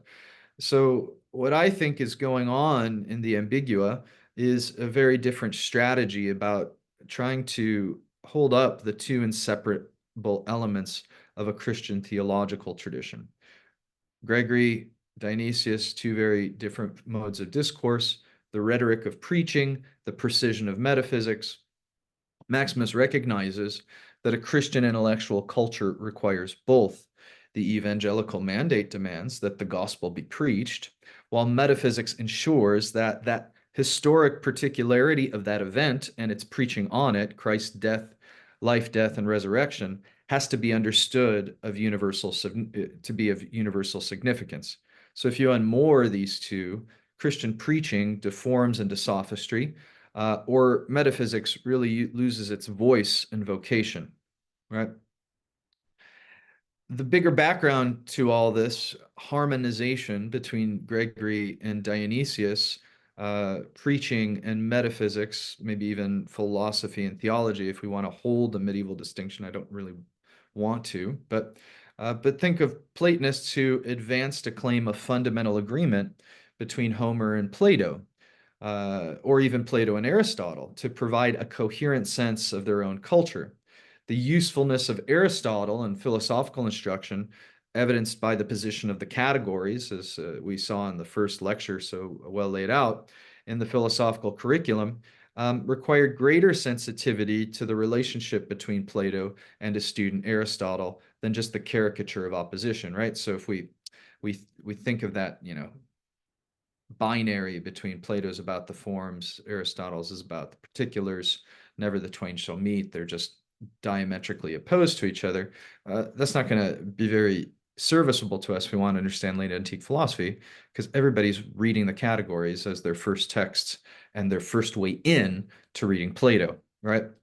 Yet to harmonize is not to erode differences.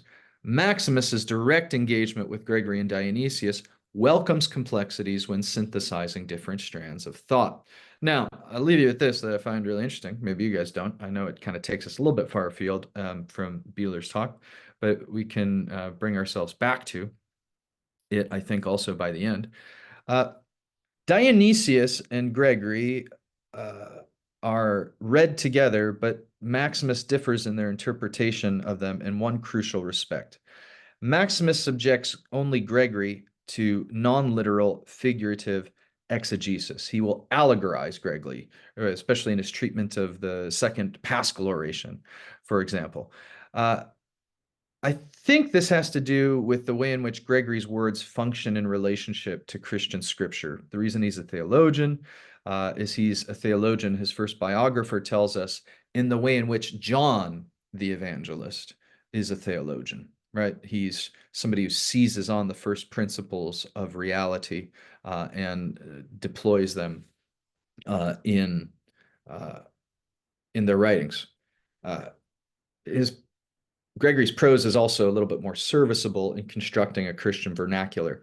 So what ends up happening is John Damascene cites Gregory more than he cites Maximus, but he never names him. Instead, he'll say, to speak theologically means a euphemism to speak in the style of Gregory. The Ambigua displays Maximus's creative powers to absorb, synthesize, and explore this emergent tradition.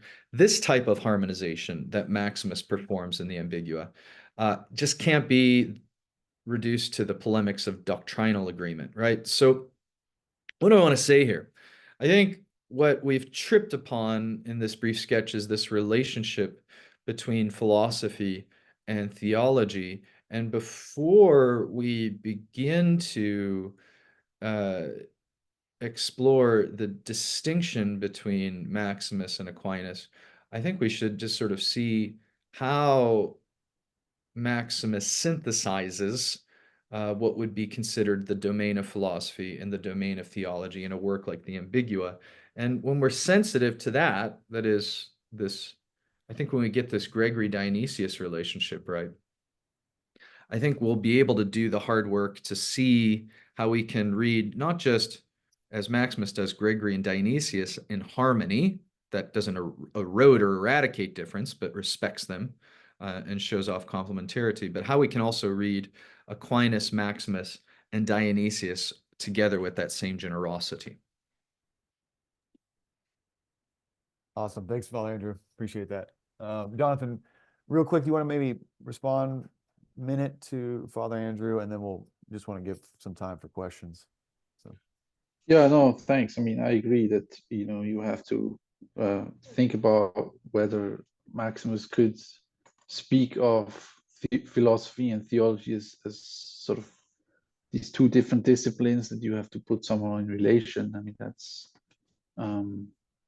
clearly not the late antique paradigm, and only with Aquinas that distinction really comes to the fore. But precisely because in Aquinas you have a reflection upon the proper subject of metaphysics, the ens commune, and all that, which which in a way is a development of what came before. So yeah, I would, there in this very distinction between philosophy and theology, I would also like see how, or try to see where the continuity to that is with the earlier tradition. Yeah, so, but I find interesting your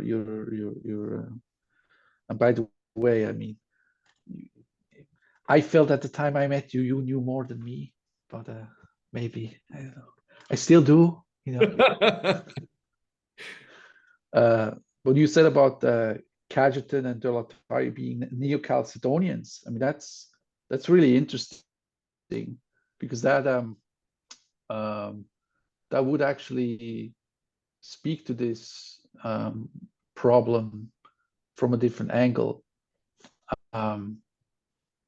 What the relationship is between Christology and philosophy, precisely because Neo-Chalcedonianism has a strong sense of the identity of the person of Christ, but then needs to do the work to show how, and Maximus does that magnificently, how the person of Christ doesn't, you know, negate, as it were, the individuality of the human nature, right? And for to be able to not to negate that, a lot of work has to be done. And I mean, I just want to be fair to De La Torre. I mean, he clearly is aware that Maximus can also, Aquinas can also speak of secundarium esse in Christ, but he sees that he thinks that if I understand correctly, that human nature is actuated by the divine esse. So yeah. So. and that's a disputed question anyway. So thank you very much for your comments. Great. Thanks, Jonathan, for the response there. Yeah, so does anyone have any questions they want to start off with? So Dario just put one in the chat. Can you see that, Jonathan? Do you want to read it out maybe, or I could read it, I guess. So how do you understand essence in Aquinas? If esse is a gift of divinity to really distinct creaturely essences, it would seem that these essences have no intelligible content in themselves, even though we do find intelligible similarities between creatures sharing essences. Are these essences then sets of potentialities, some sort of syntaxes for divine semantics, or something else? Okay.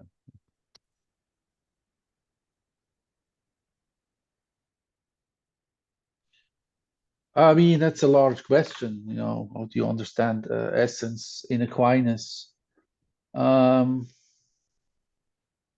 Yeah, that they would have no intelligible content in themselves. Yeah, no, I think so. If I go by, you know, people like Ulrich and others, they see the essence as, on the one hand, that which receives the act of being, so limits it. The act of being created as a being comprehensive of all intellectual content, as it were, intelligible content, and then the essence limiting that. And in that sense, is in a relationship of potency to the act of being. So there is something to that, calling the essence a potency. But then on the other hand, the essence also gives the being into the substance that it has received. So in that sense, it also has the role of actuality, as it participates it from the actuality of all acts. So the essence there is both, in some sense, potential as well as actual. Right. Thanks for the question, Dario. Anyone else have a question? Maybe I'll jump in real quick. So Jonathan, I just have a question about the normativity of Christology idea. So I'm just a little bit puzzled about what that means exactly, because so let's suppose that in Christ, esse and existence are not distinct. And then let's suppose that we also endorse this notion that our Christology should be normative. Does that follow that our metaphysics would reject a distinction between esse and existence? Because, you know, so for example, one way of understanding the normativity of Christ is that he outlines the ideal type in various respects. So for example, the human being, you know, earlier, Vladimir was talking about, you know, in Christ, you know, there's the kind of unity of sensible and intelligible. And it's like, okay, if we take Christ as normative, maybe we would say, ideally, there's a unity of sensible and intelligible. But that doesn't mean we would have to say metaphysically there is no real distinction between sensible and intelligible. So do you kind of see what I'm aiming at here, is that you can say that Christ is the ideal. So for example, that's how humans ideally should be, but that doesn't necessarily require you to say in your metaphysics that there's just therefore no real distinction between, let's say, esse and existence. Do you kind of see what I'm aiming at here? Yeah. If Christ is the ideal, he has to include everything that comes after, right? That's below the ideal. And if Christ is the norm or the ideal for metaphysics, which Balthasar would express by saying Christ is the concrete analogia entis, we have to have in him all the elements that we then use in metaphysics. Otherwise, it would be too strong of a discontinuity, it seems to me. It would be equivocal to speak of Christ's essay and then the kind of essay or existence that created beings have, right? Yeah. And so that would make it the statement of Gaudium et Spes 22, Christ, reveals the human being to himself, which we are very big on at the John Paul II Institute in DC. That make that a bit non-intelligible. Well, yeah, I guess my thought is like, you could have the same elements in the sense of the same categories appear both in your analysis of Christology and your metaphysics. So yeah, maybe if you're going to use in your metaphysics essay in existence, then you need that in your analysis of Christ. But I guess it's just like one thing to say that like, yeah, you would need the same categories, but it's another thing to say that like, if in Christ X and Y are unified, therefore there's no distinction.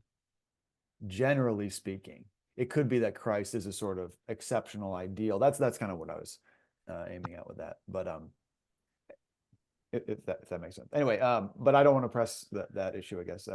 Luke, do you want to jump in? I was only going to throw in there with you. I mean, I think when one is speaking of Christ as normative here, we've got two options. On one hand, you have normative as sort of the standard, as in the measure of this is where things ought to be, versus normative as the ground, or in which all things are included. And I think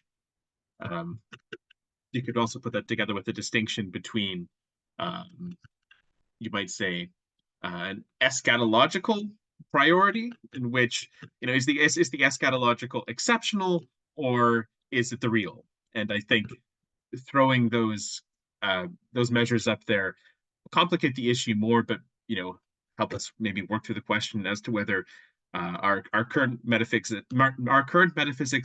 are not the real metaphysics or not, or whether they are to be superseded. And then you get into nature grace questions. But I think those are some of the questions we do need to ask along the way once we raise the question of Christ's normativity. And I now don't want to say too much since we've got to roll along, but there was that. I also did want to throw in that it's funny when people always go and say, well, Dionysius isn't really historical. When you need to read the ecclesiastical hierarchy. Nobody reads the ecclesiastical hierarchy as a place to go get Dionysius's Christology, but it is. Go read my dissertation, anybody. But he's constantly talking about the role of the cross in that theurgy, and it runs through baptism, it runs through the Eucharist, especially because of the consecration of the altar and in the other rites. So anyway, it's always funny to me that people sort of make Dionysius just to sort of proclus with a Phelonion or something like that, rather than a sort of a thoroughgoing sort of staurological vision that's within his account of hierarchy. So anyway, I guess that's more of a comment than a question. So that makes me a criminal.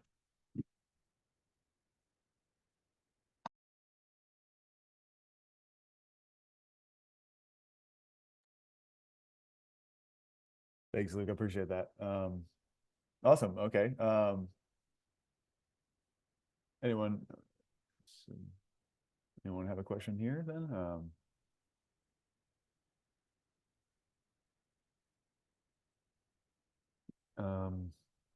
Yeah, then Matthew kind of said something similar. Isn't normativity ambiguous, though? We could read normative as the ideal, as Samuel pointed out, or Christ could be the norm in the sense of the contradiction or mystery which sustains the order. Normally could work either way. Yeah, I think, I'm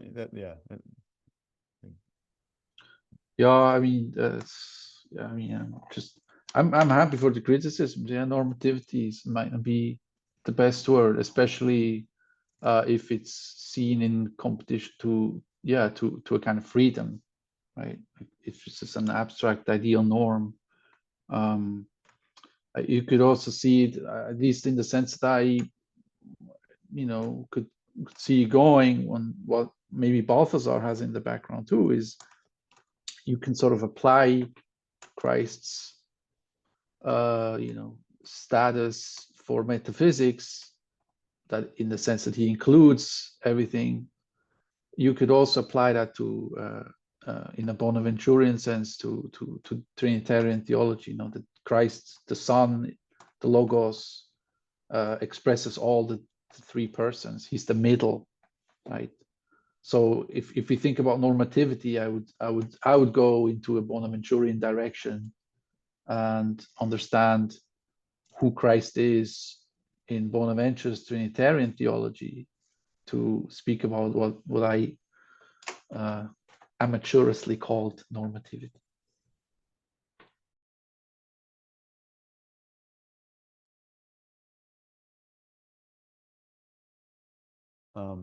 Any other?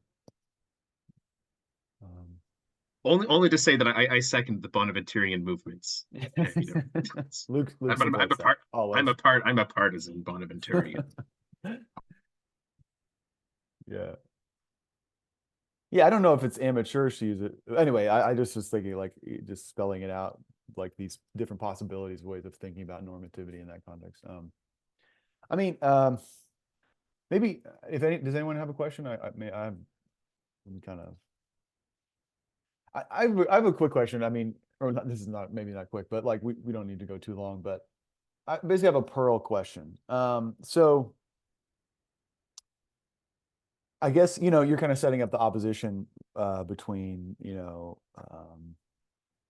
pointing out that Pearl's early work has that opposition between Aquinas and denies, where it's like denies it's God is beyond being, according to Pearl, and I guess I just have a question about what you think of Pearl. So this is sort of just a opinion of Pearl question, which is that do you think that his understanding of what denies means by beyond being is a plausible reading of denies? Because for example, I was just reading Johannes Zellkuber. He has an article on Dionysius on Nous that just came out recently, and he points out that when Dionysius says that God is beyond Nous, it's clear that he means he has so much Nous, or he's so Nous that you have to say he's beyond Nous. It's like it's the way we have to, or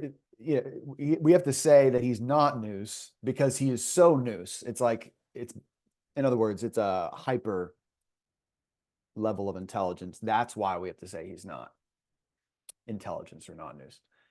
And I feel like that applies to being in Dionysius too. And that's my issue with Pearl's reading of Dionysius on being, is that like I don't know if he includes that moment. Like he's just all about God, he's not the top of the hierarchy. He's not no sense of being. You almost get to this point where you think it's like God is conditioned by their being creatures, because it's like all God is the being of creatures in a certain way. Anyway, so I'm just kind of curious, like, what do you think about Pearl's interpretation of God as beyond being? Do you think it's problematic in certain ways, or I mean, it's I think the Platonist view. I really like Pearl. I mean, he answered an email of mine, so that was very kind. He sent me his articles. So he has really changed his view of Aquinas.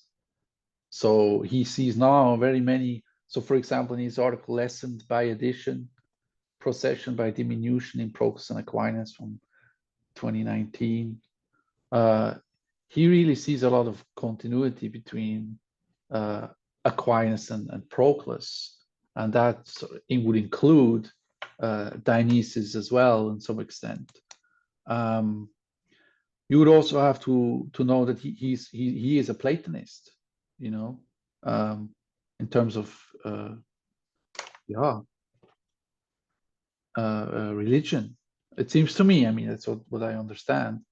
So I don't agree with his view of how he sees Christ in Metexis as the ground of subsistence. But there is a way in which you can say that, and that's the thing about Platonism, is what you can speak of non-being in different ways, right? I would say in Dionysius God is beyond being, and that doesn't mean that he doesn't have being. It's not Aquinas, Maximus comments on Dionysius by saying exactly that to call God non-being is not a privation of being. It's not a negation of privation. It really is both a negation and an affirmation, both together. And that expresses his transcendence in the proper sense. So I think you do need all the sort of the Platonic background, Platonic foundation.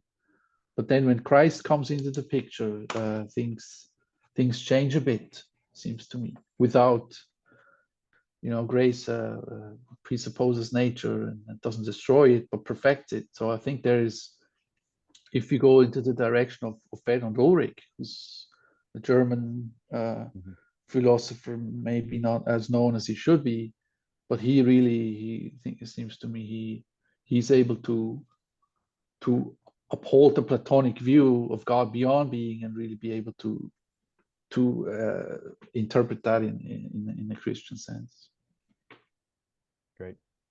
Thanks for that. I appreciate that. And yeah, just to be clear, I like Pearl too. Just a disagreement philosophically. Yeah, I would wonder about like that, whether he is continuous with the Platonic tradition in terms of, is the one the unity of beings, or is there a sense in which beyond that the one is itself by itself alone in some respect, super anyway. So but at this point I just want to really thank you, Jonathan, for that fascinating paper. We have calls from the audience for you to make that into a book, so so that would be awesome. Anyway, I just want to thank you a lot. I'll try. Yeah, thank you so much for the presentation, and then thank you, Father Andrew, for the excellent comments as well. Great. At this point, so we have about 7 minutes, and then we'll reconvene for Hans's presentation. That sounds good. All right. See you soon.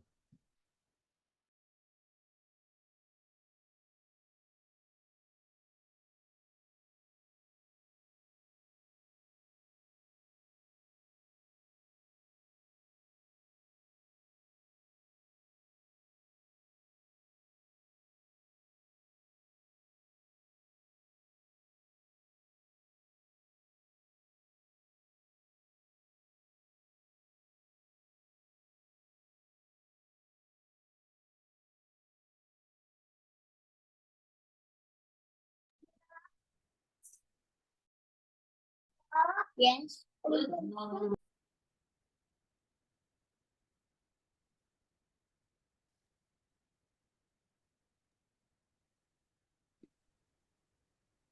All right, so I guess we'll get started here. So I'll just provide a quick introduction.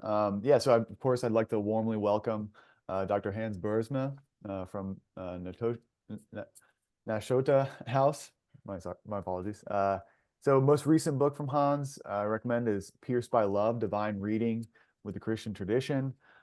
Today he will present his paper called A Metaphysic of Love, God Beyond Being. And then commenting on his paper will be Luc Togni from St. Mary's University. Yeah, so thank you so much for coming, Hans. Thank you very much, Sam. And thank you for organizing this symposium. It's great to be invited to it and look forward to the discussion. Thank you. So this paper is an abbreviated chapter from a forthcoming book, tentatively titled Theophanizing Love. The book will propose a metaphysic of love, which turns to Christian Neoplatonism, especially Dionysius and Maximus, for an articulation of the creator-creature relationship by speaking of creation as theophany, or better, theophanizing love. Just to sketch the context, in the first 2 chapters, I deal with disagreements between East and West on how to understand the creator-creature relationship. and also with what Marie-Dominique Chenu has termed the 12th century discovery of nature. I link this discovery of nature with the increasingly sharp nature-supernatural distinction in Aquinas' theology, which to my mind impeded the earlier, more participatory theophanic understanding of creation. All that by way of preliminaries, so as to contextualize this paper somewhat. Creation is theophany, and theophany is the love of God. This talk will try to explain how and why it is appropriate to speak of the world as theophany, as love of God. First, however, I want to clear up a potential misunderstanding regarding the term theophany. When using this term, we might picture the scene in our mind of God as a kind of space traveler, journeying to a different place where he then manifests himself. When the three visitors appear to Abraham by the oaks of Mamre, they seem tired from a journey, needing water, food, rest. God dwells in heaven, Abraham by the oaks of Mamre. And so for God to appear to Abraham, he undertakes a journey of sorts, though presumably we all recognize that no literal space travel is involved. The point is this: theophanies seem to assume three terms: God, journey, appearance. The middle term, the journey, aka space travel, stands for the divine act whereby God somehow links himself to a particular appearance.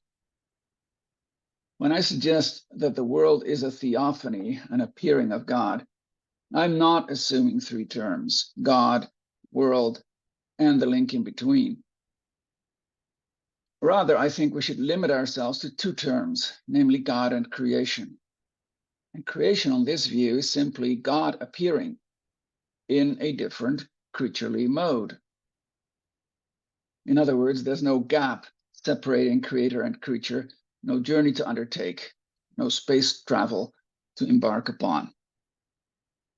The world is kind of like an object we glance at in a mirror.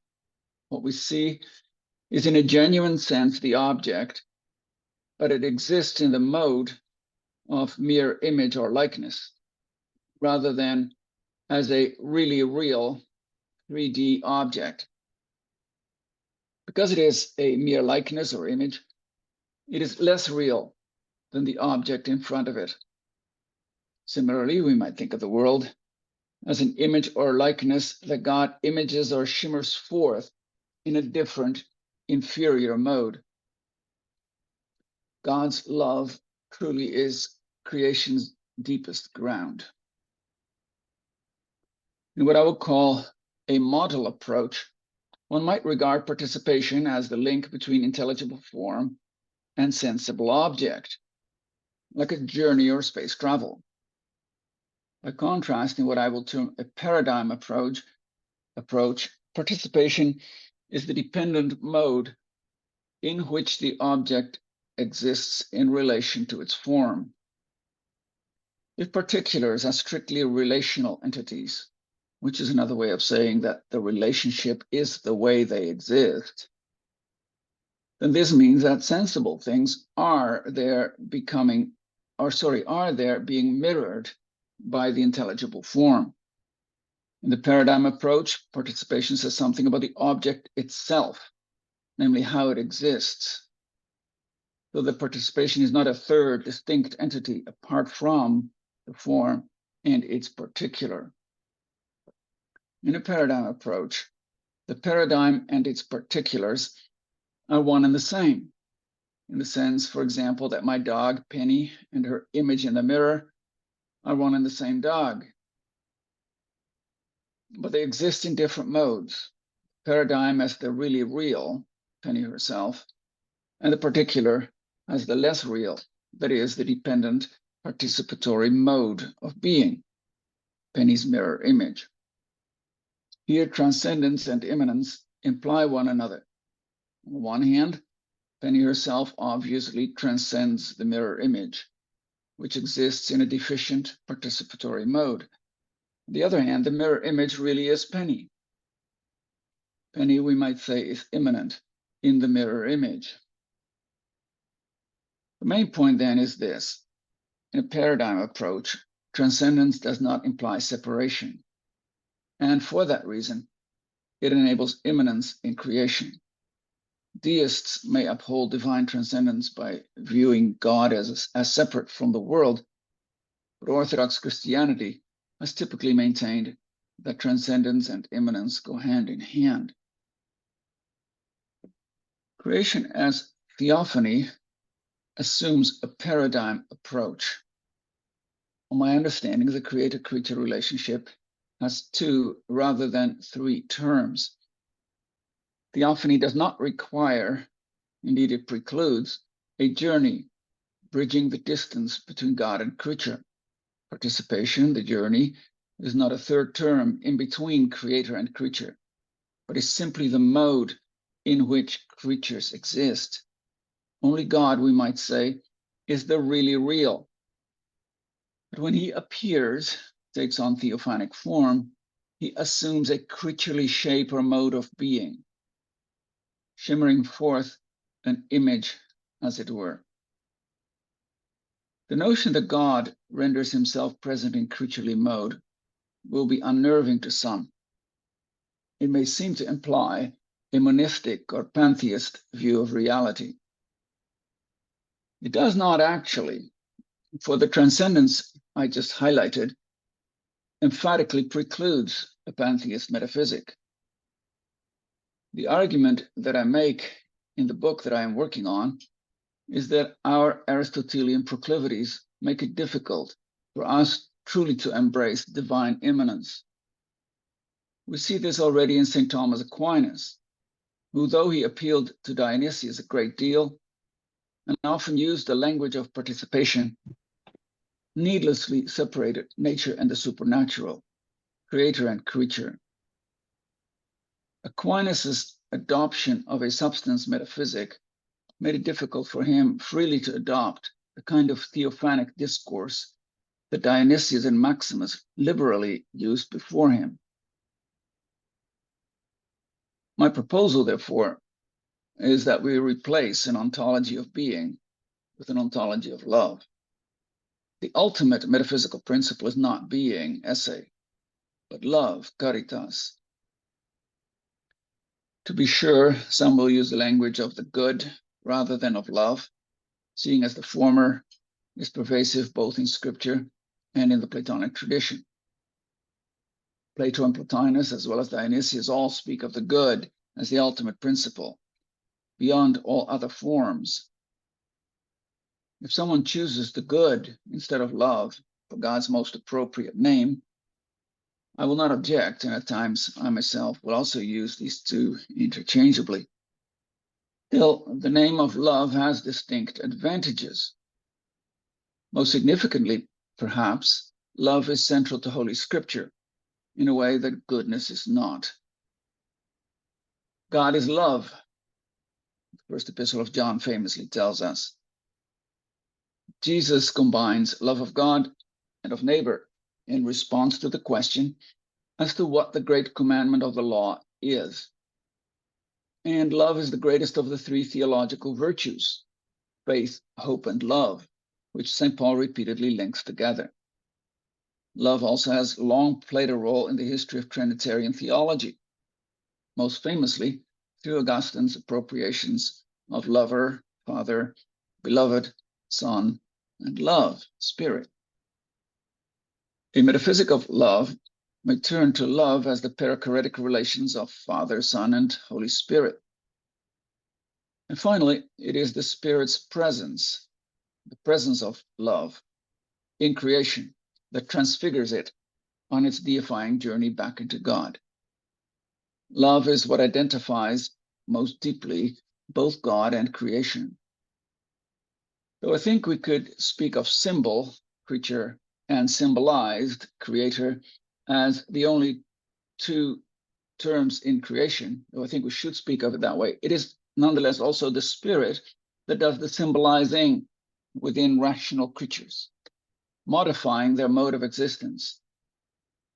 so that they participate more deeply in the life of the triune God. That is why God's most appropriate name is also creation's deepest ground. The love that is creation enters God more deeply, the more we do justice to the love that is God. But why not go with being rather than with love or goodness as the ultimate metaphysical principle?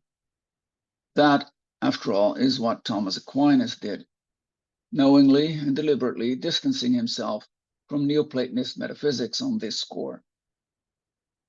Aquinas argues that the name "he who is," qui est, is most properly applied to God. It's a quotation from him, from the Summa, question 13. It is God's self-revelation in the theophany of the burning bush that gives us the most appropriate name for God. The angelic doctor offers 3 reasons in support of this position.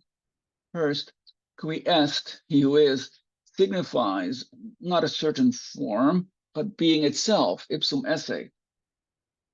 Second, this name is the most general or universal of all names. For all other names are more particular, offering merely a modus, a mode of substance or of being, rather than indicating the very being of God itself. And finally, the name qui est indicates the timelessness of God. It signifies God in the present, which is fitting because past and future do not apply to him. As a result, God is best named from his substantia or his esse. Aquinas unapologetically reads God's self-revelation to Moses through the lens of his substance metaphysic. Now, Aquinas does consider several alternatives. In particular, he discusses the name God, theos, and queries whether it perhaps might be the most appropriate name of God. After all, this name, theos, signifies the nature of God. The name theos, derived from theasthai, to watch, to behold, according to Thomas, designates God providentially watching over all things. And from this activity of God, we designate his divine nature. This name of God is incommunicable, insists Aquinas, with an appeal to Wisdom 14:21. They gave the incommunicable name to wood and stones. The name God applies to one only. It cannot be multiplied. Therefore, it is incommunicable. We might think then, with God as the incommunicable name, signifying the divine nature itself, that it would be his most appropriate name. But Aquinas does not agree. Admittedly, he comments, the name God is the most suitable one to signify the object of God, since it designates the divine nature. But when it comes to divine existence, esse, the name he who is, qui est, is the best way of naming God. Aquinas works here with a distinction between essence or nature and existence or being. God most suitably designates the former, essence of God. Qui est, the latter, the esse. Aquinas does wonder whether he should perhaps follow Dionysius in treating the good, bonum, as the most appropriate name for God. And he also wonders whether perhaps it would be problematic for God's most appropriate name, he who is, to have no relation to creatures. But Aquinas does not waver. God's existence, God's esse, precedes his goodness, he insists. And it is simply not the case that every name of God must imply a relation to creatures. In each of his responses, therefore, Aquinas makes a key metaphysical move. It is substance, not relationship, that is the ultimate metaphysical principle. Whatever other name we might use for God, such as the good or love, it falls short of the very substance of God. At the end of the day, goodness and love simply modify substance or being. By contrast, Christian Platonism has typically posited a metaphysic of love or of goodness. If God is not simply one among many beings, then the language of substance, substantia, or being, esse, cannot properly do justice to him. God is always more than we can capture in words. So we must recognize that the God of our worship is beyond the category of existence or being. The Eastern essence energies distinction recognizes, rightly I think, that the language of being must be complemented by that of beyond being, hyperousios. The Christian Platonist tradition, therefore, has often looked to the good or to love as speaking of the divine essence, while the discourse of being has to do with the energies of God. Both Plato and Plotinus adopted what Samuel Korb has recently called an agathological metaphysic, insisting on goodness, tagathon, as the ultimate metaphysical principle. In Book 6 of the Republic, Plato briefly alludes to the good as beyond all, and as the begetting principle of this worldly things, which are analogous, analogon, to the good. Plotinus considerably expanded and deepened Plato's notion of the good. Plotinus kept its key features. The good was utterly beyond being, epikena ontos, ineffable and hence utterly simple, haplos, so that it was beyond number, and that even the term simplicity could not do it justice as a result. Despite treating the good in such a radically apophatic manner, Plotinus saw it as unstinting in its generosity, sharing its goodness with intellect, nous, and from there with soul, psyche, and with sensible things. How is such emanation from the good possible if it is utterly beyond all being? Well, Plotinus speaks of intellect as beings or forms around that one, peri auto, as it abides. And by way of illustration, he famously presents four analogies: sun, heat, snow, fragrance. All intellectual beings, according to Plotinus, give off or produce from the activity or energy of their power beings around them, periauta.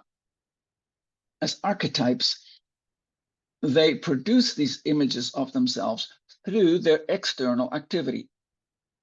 Sun radiates light, fire produces heat, snow shares its cold, and fragrance diffuses its smell.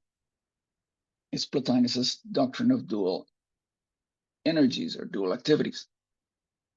In each analogy, there is a similarity between the archetype and the image that it produces. The same is the case, according to Plotinus, with the one's generation of intellect, as well as with intellect's generation of soul. Soul, he writes, is an expression and activity of intellect, just as intellect is of him, that is, the one. Plotinus clearly articulates a paradigm approach rather than a model approach. The good makes itself present to the next level, even though it does so in a different mode. Just as the sun manifests itself in its light, fire in its heat, snow in its cold, and fragrance in its smell, so the good manifests itself in intellect. For Plotinus, participation is not a third item between the various levels of the hierarchy. Intellect and soul, for instance, are different from each other merely in that intellect is the form, eidos, while soul is the recipient, the homenon. We should not then picture participation as a distinct third item, something that would serve as a link between the higher and lower levels of the hierarchy. But is it possible for goodness or love to serve as God's most suitable name? Can Christian Neoplatonists name their highest principle? This is a burning question, since Christian Neoplatonism modifies substance metaphysics in two ways. As I just indicated, it inverts Aquinas' order. For Aquinas, goodness modifies being, whereas in Christian Platonism, relationality rather than substance primarily constitutes reality. And a second modification follows from this, namely that goodness or love is incomprehensible, ineffable, precisely because it is primary or beyond being. Now, it is true that Plotinus was a radically apophatic philosopher. Nothing we positively say about the one properly describes him. Yet, as we've already seen, Plotinus did use words to speak about the one. And he did not hesitate to use positive language in doing so. The good has a will of sorts. The good is like a father who generates. The good is unstinting and generous. The good is active, characterized by energeia.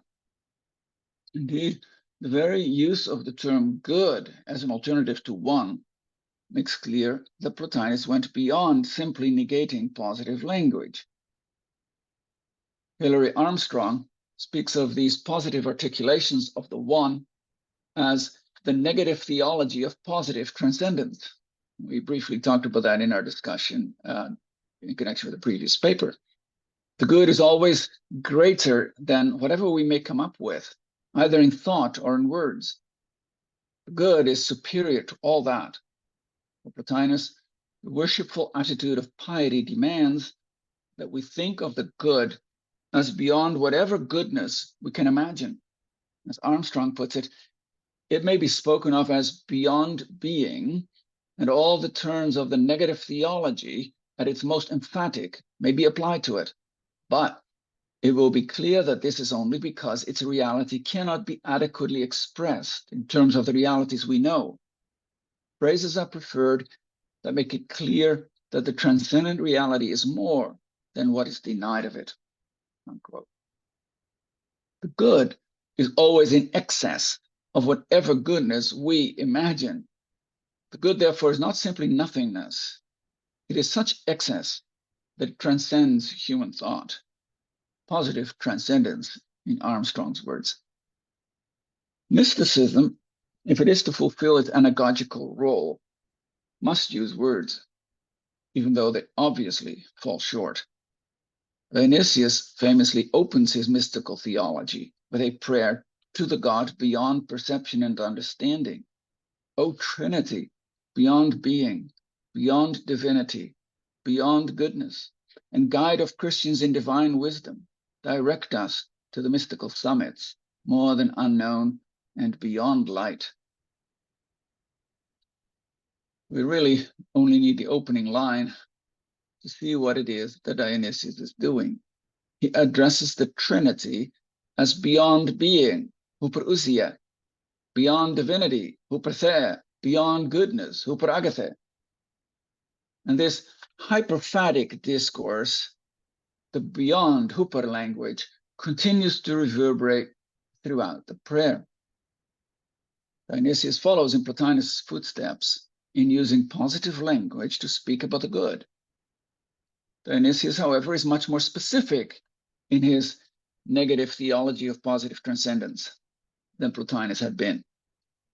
Dionysius refuses to leave behind Trinitarian discourse and applies it straightforward to God as beyond being. Maximus the Confessor similarly equates consistently the beyond being God with the Trinity and with the Logos. One example will suffice to make the point. Commenting on the Transfiguration, Maximus explains that it was taught the disciples that the radiance shining from the Lord's face, quote, was a symbol of his divinity which transcends intellect, sensation, being, knowledge, unquote. So that from the knowledge of his incarnation, the disciples were led to the glory of his divinity by means of theological negation, says Maximus, that extols him as being beyond all human comprehension, unquote. This is Ambiguum 1029. The Transfiguration led the disciples through an apophatic route to the ineffable Logos.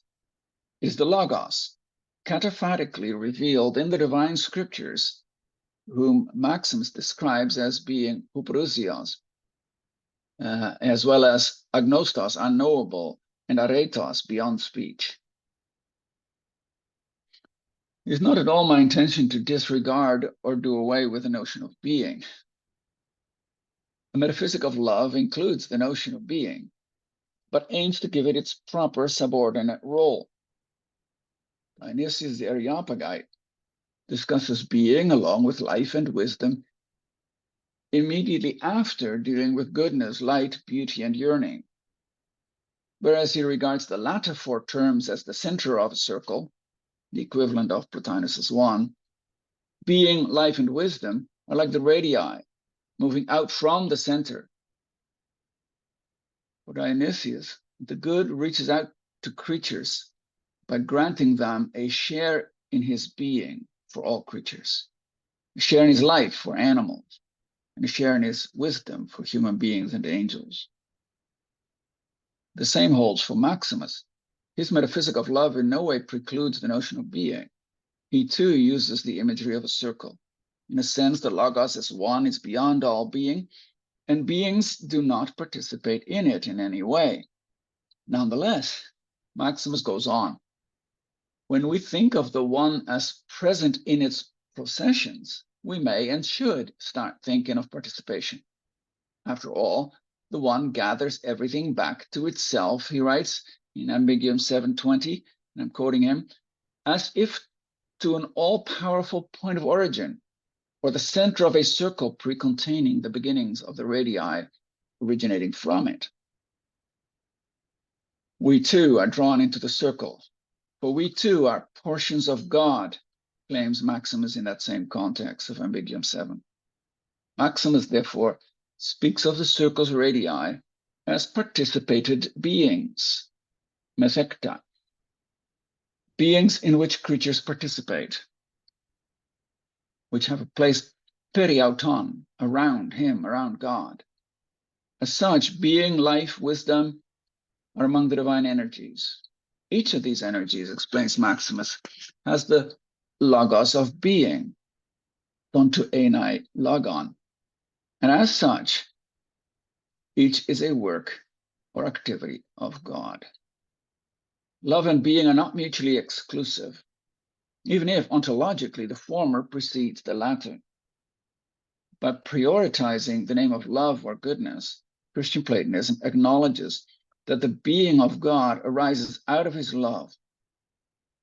Such prioritizing is a confession that God is beyond being and intelligibility. It is an acknowledgement that we never fully grasp what David Bradshaw calls the always receding horizon of love, that the essence of God remains ever beyond us as he generously stoops down to us in theophanic appearance. Thank you. Wonderful. Thank you, Hans. Fantastic presentation. Very thought-provoking. Excellent. Wonderful. Okay, so yeah, so Luke, please take the floor for your commentary. Thank you. Okie doke. I will just pull my paper up in front of me, and I'll be reading the paper as well.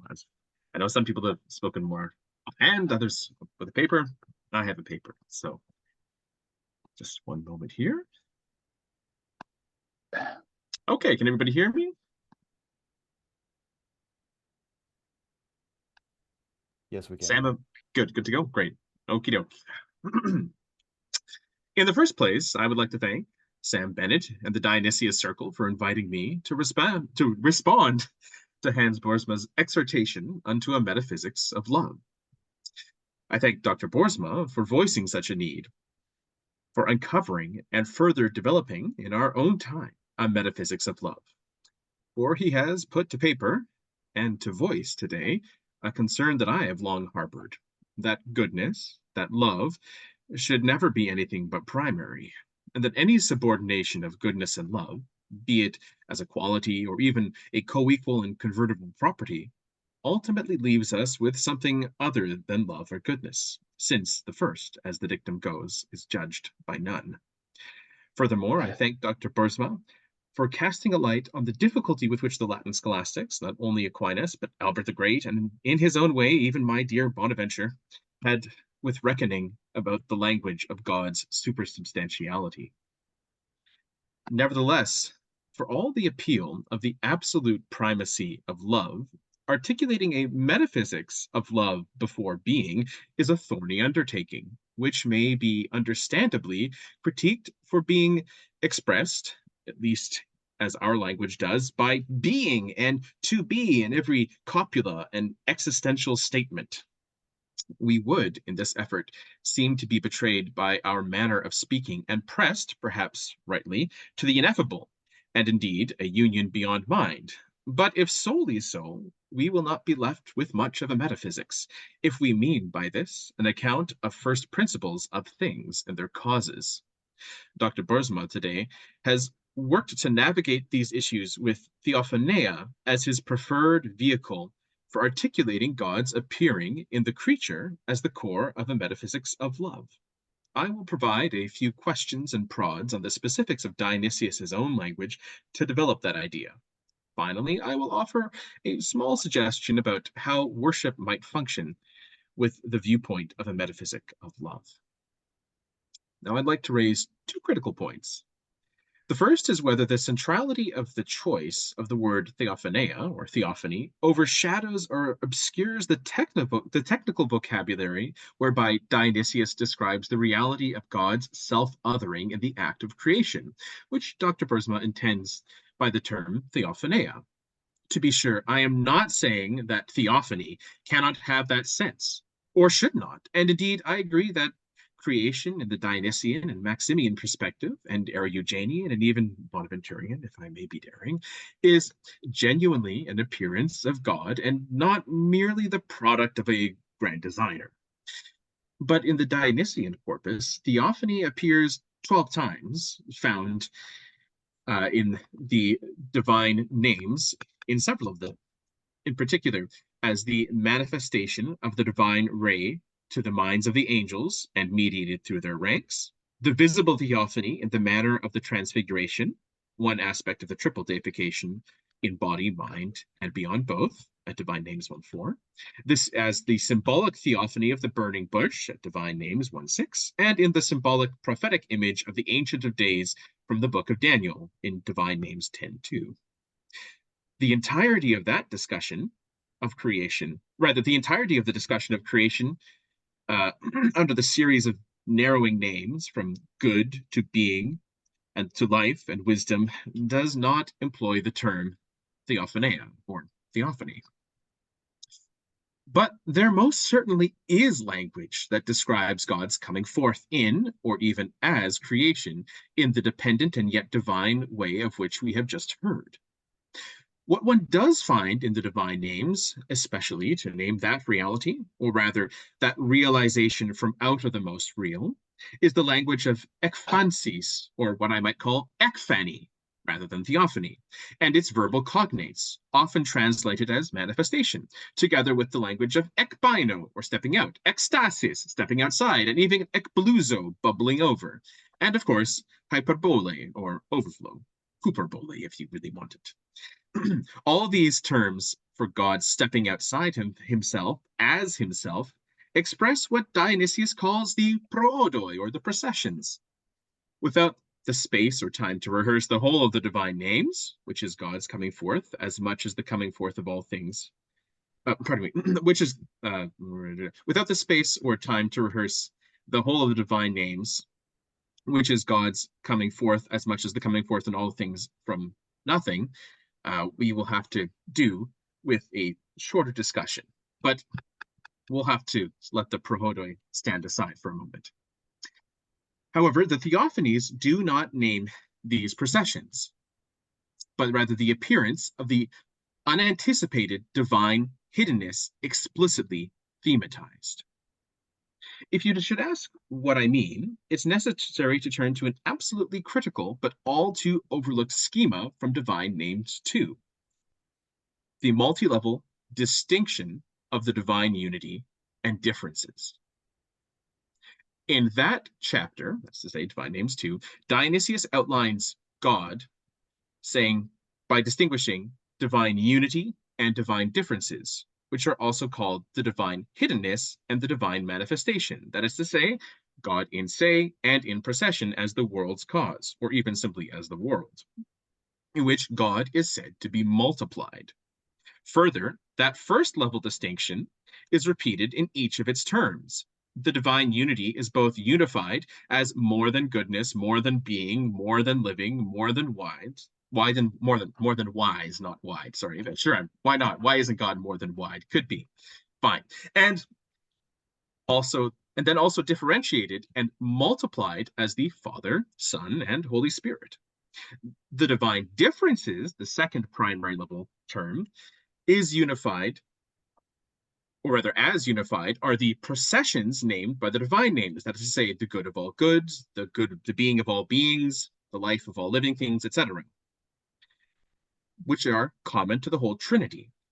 But that leaves the divine differences differentiated. Well, what are those? Well, here Dionysius says that this is Jesus and everything that pertains to his philanthropy, which is, of course, the way in which Dionysius refers to the incarnation. Now, here he's a little coy, but as Father John Jones, emeritus of Marquette's philosophy department, has explained, the implication is more than this. If the unity is multiplied in non-identical hypostases, in what way should the good, being, and the rest be multiplied? In Jesus alone? No. Every being and non-being, and all that pertains to Jesus's philanthropy, his incarnation, is here implicit. Whether the hierarchies of the angelic powers through which he was announced, Mary from whom he was born, the waters upon which he walked, the mysteries he consecrates, the minds he has made divine, all these pertain. Jesus stands differentiated from every particular, one among all the particulars in which the divinity is differenced. That is to say, the divine differences differenced. God multiplied, manifest, and differenced is both the ground and amid the utmost difference and diffusion. As Epistle 3 explains, Jesus is the divine hiddenness manifest, the beginning in ecstasy outside of itself, the theophany in the ekphany, the theophany that declares the total ekphany, the very dynamic of divinity, unified and differenced in unity and difference, appearing in the sheer singularity of the Lord's life. And this is God. And this brings me to the second point. It is that dynamic, that God is the unity unto difference overflowing in himself by overflowing as himself, by which Dionysius provides a plausible solution, or at least the part thereof, for the difficulty of speaking of a metaphysics of love in a truly meaningful way, as a real alternative to substance metaphysics.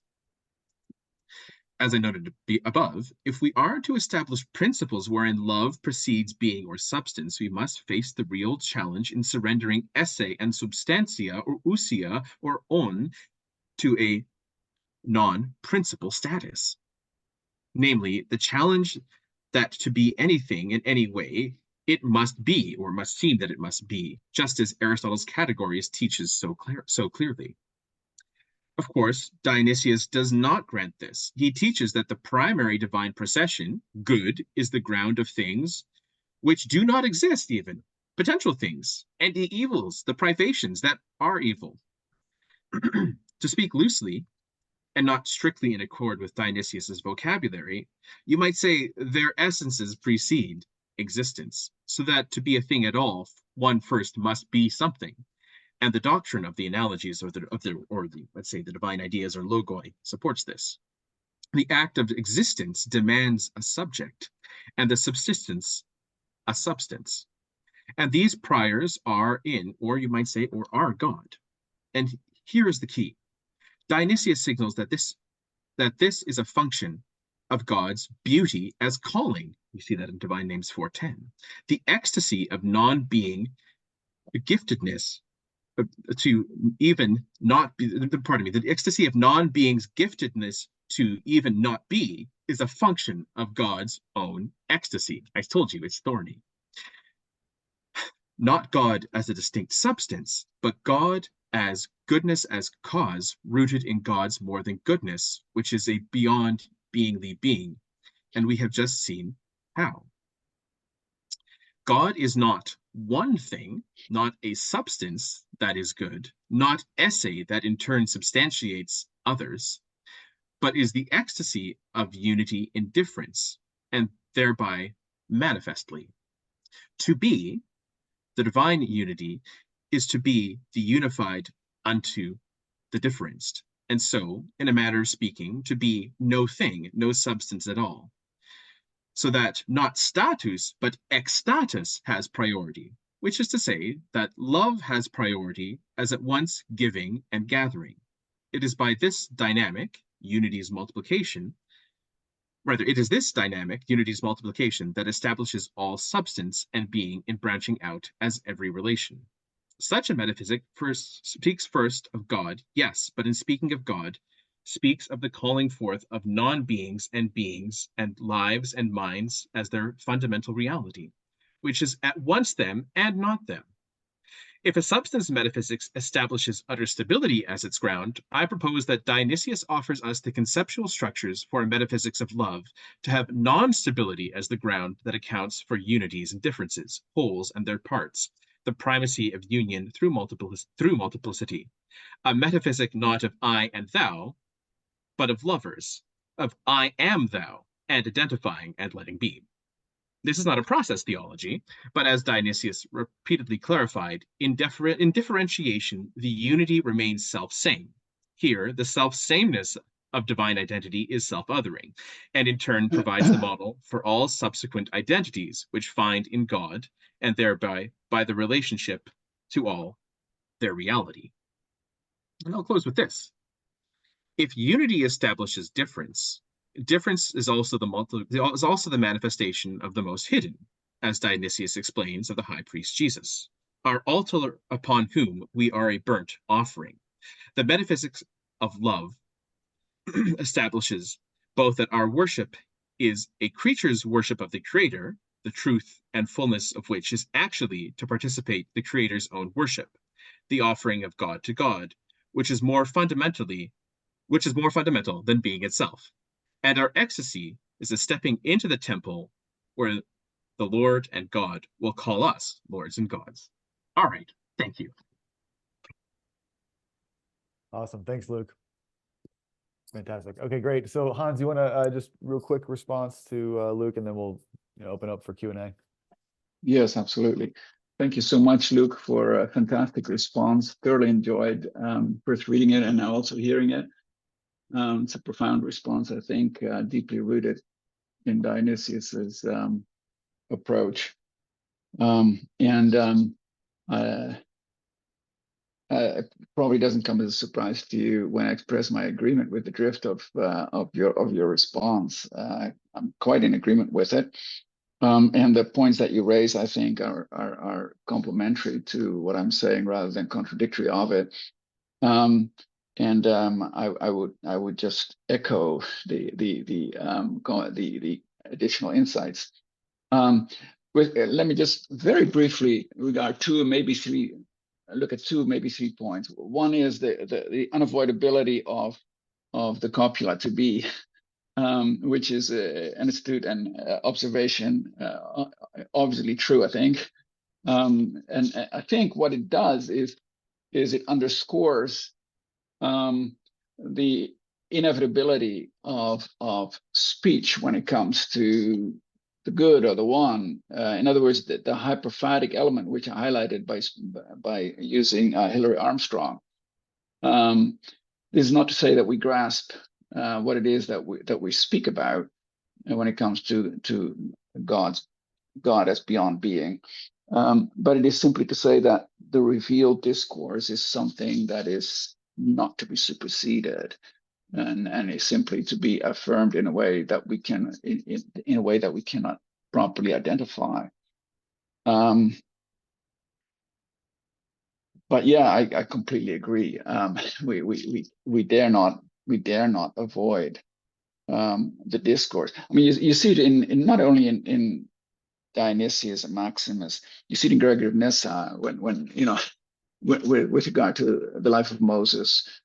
The whole thing, all three theophanies are Christological. No matter how deep in he goes, it's Christological. You see it in Nicholas of Cusa when you go past the wall of coincidence. You get Jesus language. You get Trinitarian discourse. All underscoring, I think, your unavoidability of the copula to be. Second point regarding the ekphasis and the limited use in Dionysius of Theophania. I think that's true as far as I can tell. In some sense, I suppose that the relationship between the two terms, ekphaneia and Theophaneia, is that ekphaneia speaks of God proceeding creation from himself, ek to theou, so that you have and that Theophania is the outcome of that. Now, when you underscore that Theophania in Dionysius is used Christologically or in connection with specifically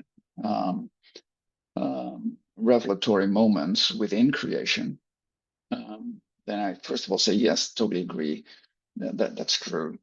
And secondly, I think what it also does is it underscores that God's revelation in Christ is archetypal for how we understand creation itself. That we understand that creation, especially see in Maximus, that God embodies himself in various forms, but his embodiment in Christ is archetypal. It is that on which everything else is patterned, I think. Whether it be creation or divinization or scripture, it's all patterned upon God's self-revelation in Christ, I think. I asked you in an email, as you know, just for the rest of us, I asked Luke in an email for references about ekphaneia, because I've been struggling with the question of Maximus's use of creation out of God. And he combines the two, ek to theou and ek to me, creation out of God and creation out of nothing in the same context. And it raises an interesting question of what the ek means here, I think. And it underscores the importance also for both Dionysius already, but then also for Maximus, of the fact that all of creation comes from God, comes out of God, and is God manifesting himself. I think I'll leave it at there. I might have a comment about evil, but maybe for the sake of time, I'll leave it there. Thank you so much again, Luke. It was a great response. No, thank you, Hans, for your comments. Appreciate them very much. Yeah, It was a great thanks. paper. Absolutely. Thank Yeah. Yeah, thanks, Hans. Great. So yeah, so does anyone want to jump in for a question?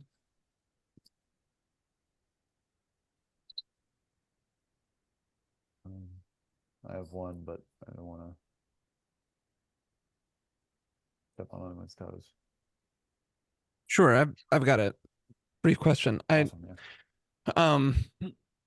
So this is sort of for Luke, but secondarily for Hans as well. You ended on comments about not I and thou, but I am thou, and yet somehow this can be done without losing the distinctness of persons in a relation of love.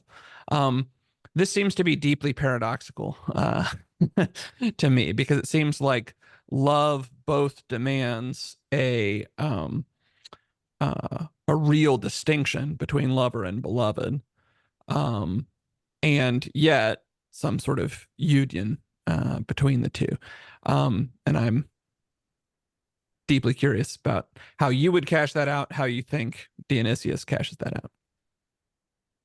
Well, for the sake of time, I think maybe the best way to turn is probably to the marital context. You know, the two flesh are one. It was my point of reference there, and the sense in which you're right, it has to be cashed out in understanding that there is a difference that remains for it to make sense. because in a statement like an "I am thou" presumes the difference between the I and the thou to make sense, but to understand that it's not, merely an annihilation of the other. And so it's sort of intentionally transgressive for that sense, because Dionysius is always struggling to articulate how God is the being of things without becoming those things such that they are not. And what Dionysius establishes, I think, by way of being divine, what Dionysius established, God's establishing by way of things being divine, is their very difference by his power to create them. And that is the manifestation of, in some sense, God's identity as them. And if it were not the case, they would have some kind of independence, or being sort of like Spinozian self-caused beings without God as their causality, and yet they remain different. So I was intentionally trying to be paradoxical, but using a statement that was hopefully able for many people to get the sense, even if in a sense one understands if one has children or a spouse, where one's own identity is in the other without the annihilation of their own identity. And so it may be a distant analogy in some way, but in some sense trying to capture the way in which there is a unity through the differentiation. That's not a great answer. I wish I could say more in the limited time we have. Feel free to contact me by email, because I have more thoughts than that. I'll maybe also briefly comment on it. I think it would be very problematic to simply limit oneself to the statement that I am thou. Yeah. Which is what Luke wisely didn't do. To do so would be on a grander metaphysical scale to lapse into pantheism. And it would obviously be a loss of individual personhood. And so in my attempt to articulate something of a metaphysic of love, I'm not avoiding the language of being. So if God is love, capital L, and we as persons are constituted primarily as love, so as relational, then it is that constellation. Not quite sure what language to use here, really, but that constellation that constitutes beings, plural. So the differentiation of being into beings is real. All the talk of love, primary though it may be, doesn't obviate the need to speak also of beings and their distinct character. I think it's absolutely crucial, in fact.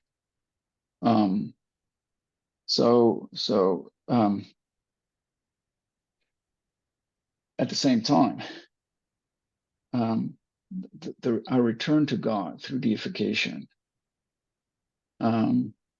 implies that our differentiation, I think, is subsumed in the unity of the person of Christ in his human nature, and ultimately, therefore, also in the unity that is God. So when Luke's paper very helpfully traces from Book 2 of the Divine Names these four ways in which we as it were, the four ways in which, first of all, the unity of God is differentiated, and then furthermore, how the differentiations are differentiated into beings, plural.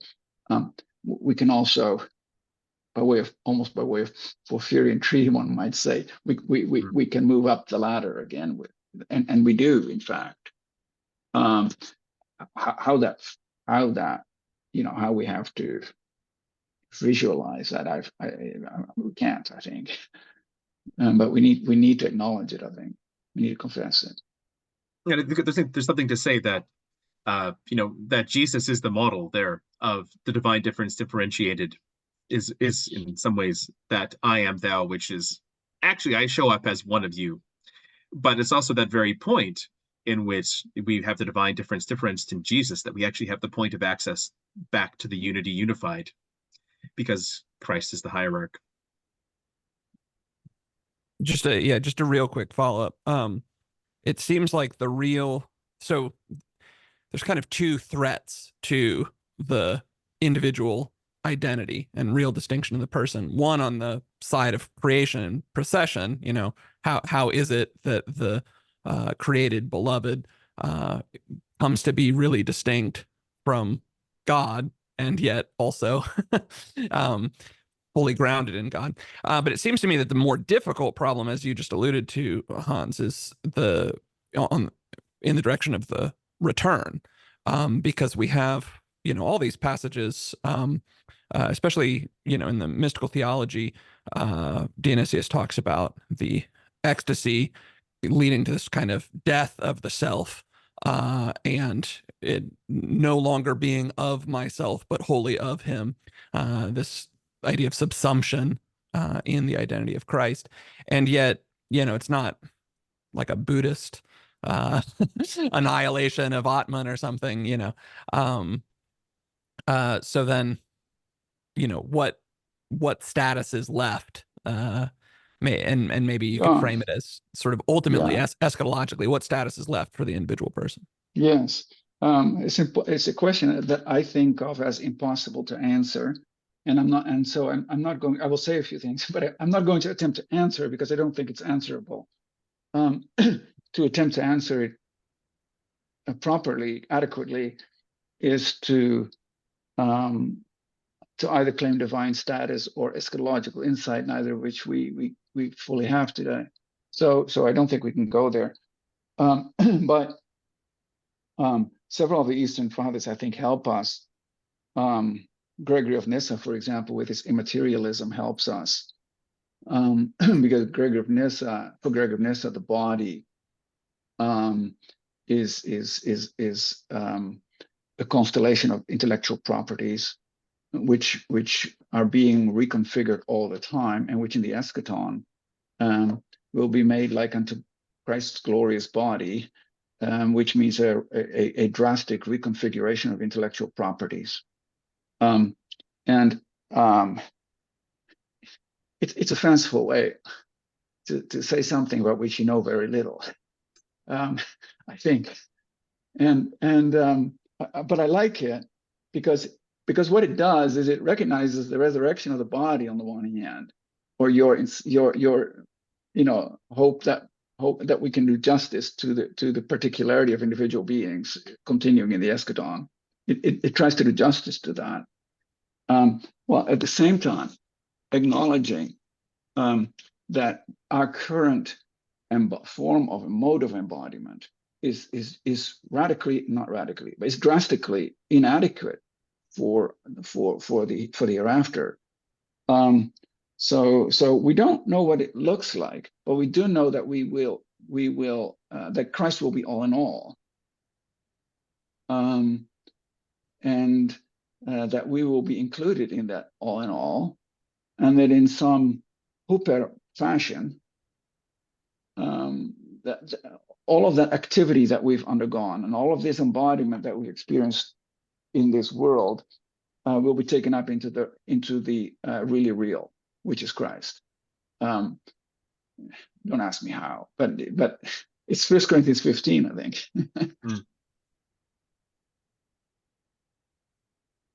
Great, thanks for those questions, Dan, and your responses, Luke and Hans. I just want to, so Dario left a question earlier that he asked me to read out, so maybe I'll read that one out. And we're kind of running short on time here, so we'll try to be quick maybe.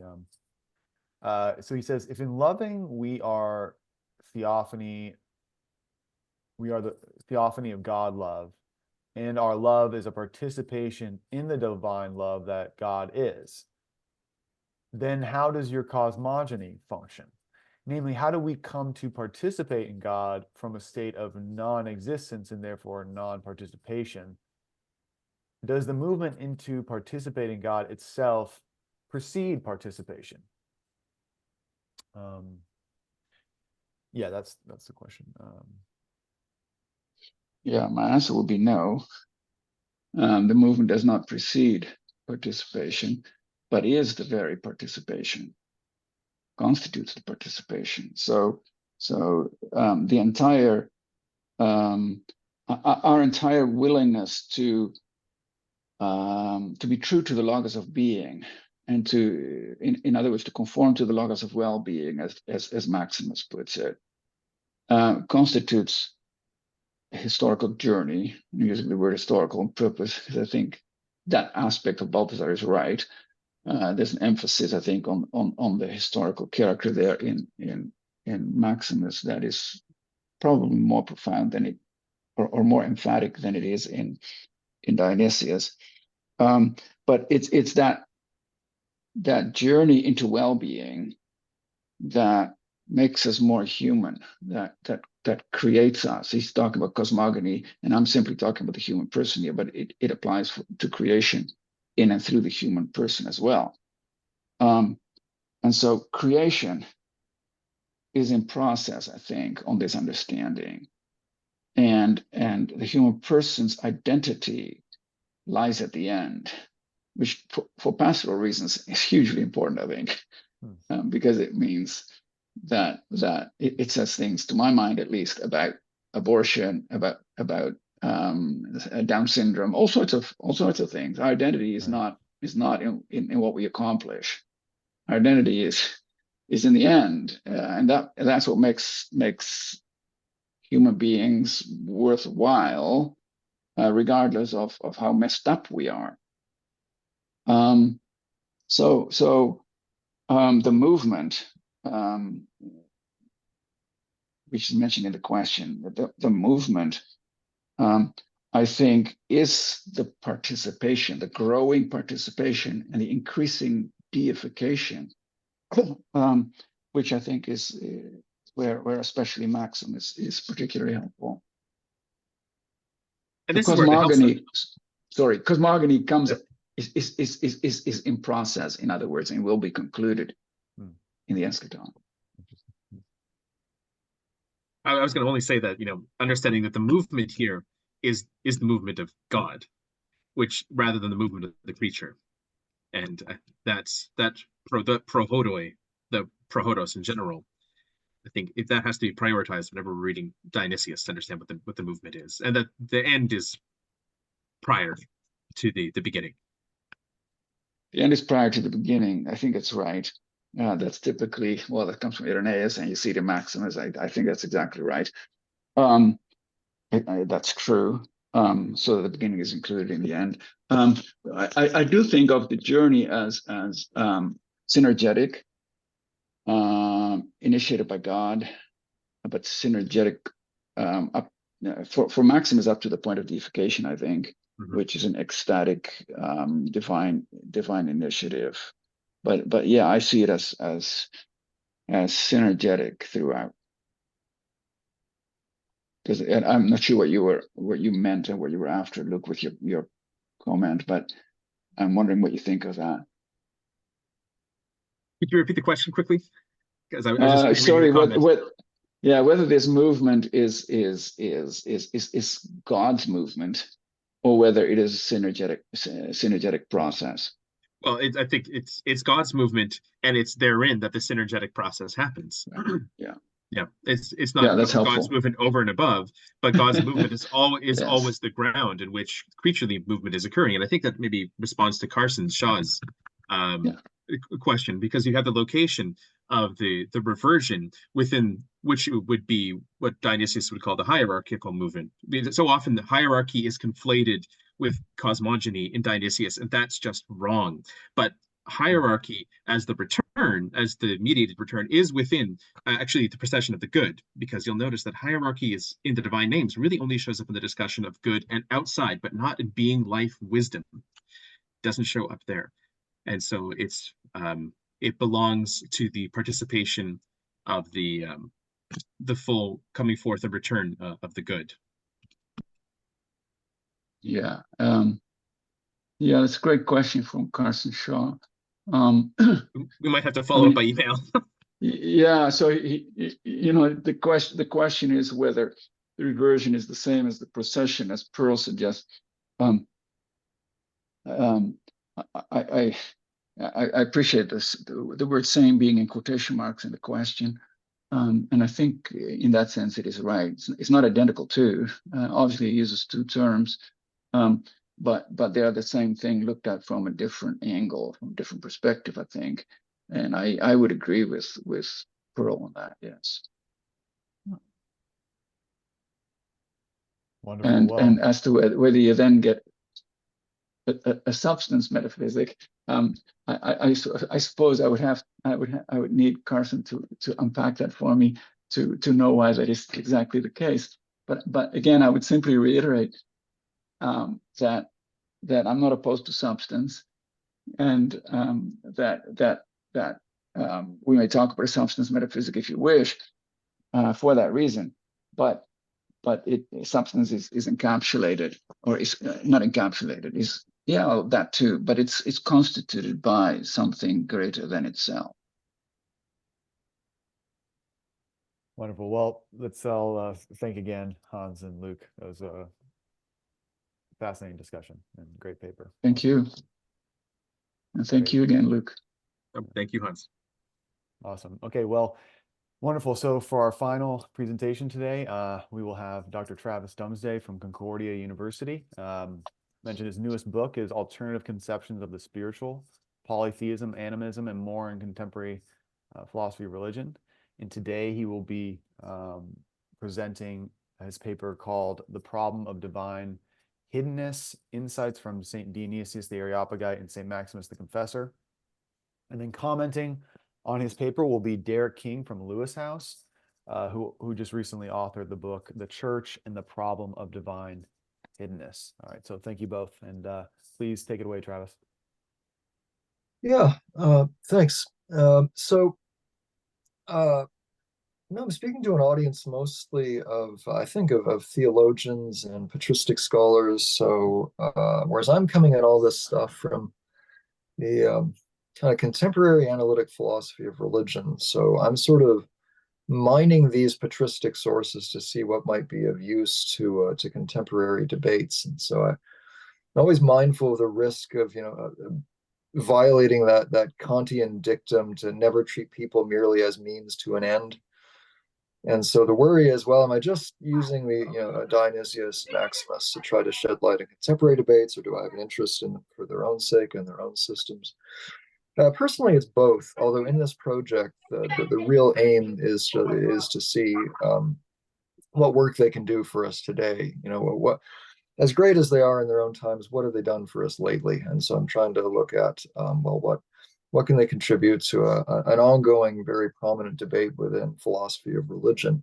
In this case, the debate over the problem of divine hiddenness. And so the way I'm going to structure this, I'm just going to briefly run through, what is the problem of divine hiddenness in the context of contemporary philosophy of religion, because I know that language can have a different connotation when we're looking at the history of theology.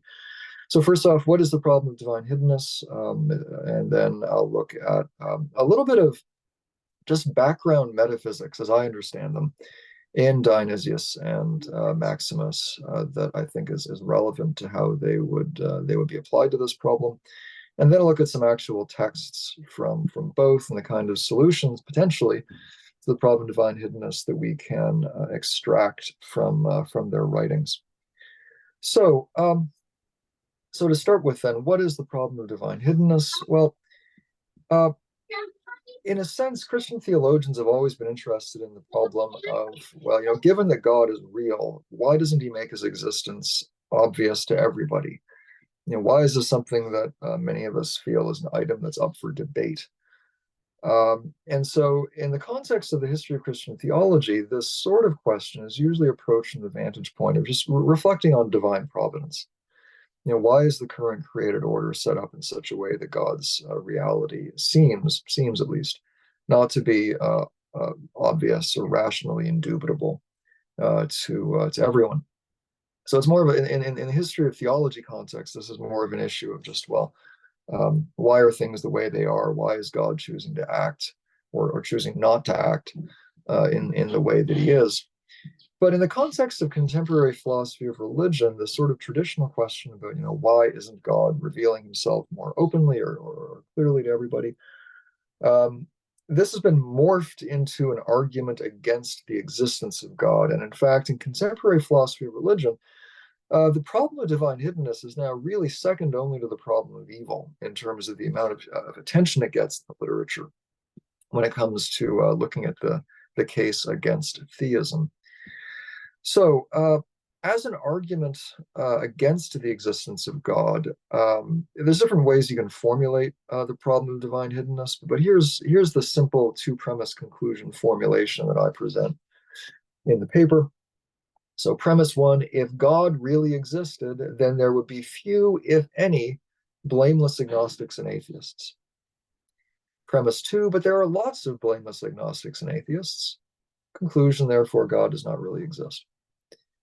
So I'll run through that a second time. I know stating things in premise conclusion form can be tricky to listen to verbally, so let me just run through it again. So if God really existed, then there would be few, if any, blameless agnostics and atheists. But there are lots of blameless agnostics and atheists. Therefore, God does not really exist.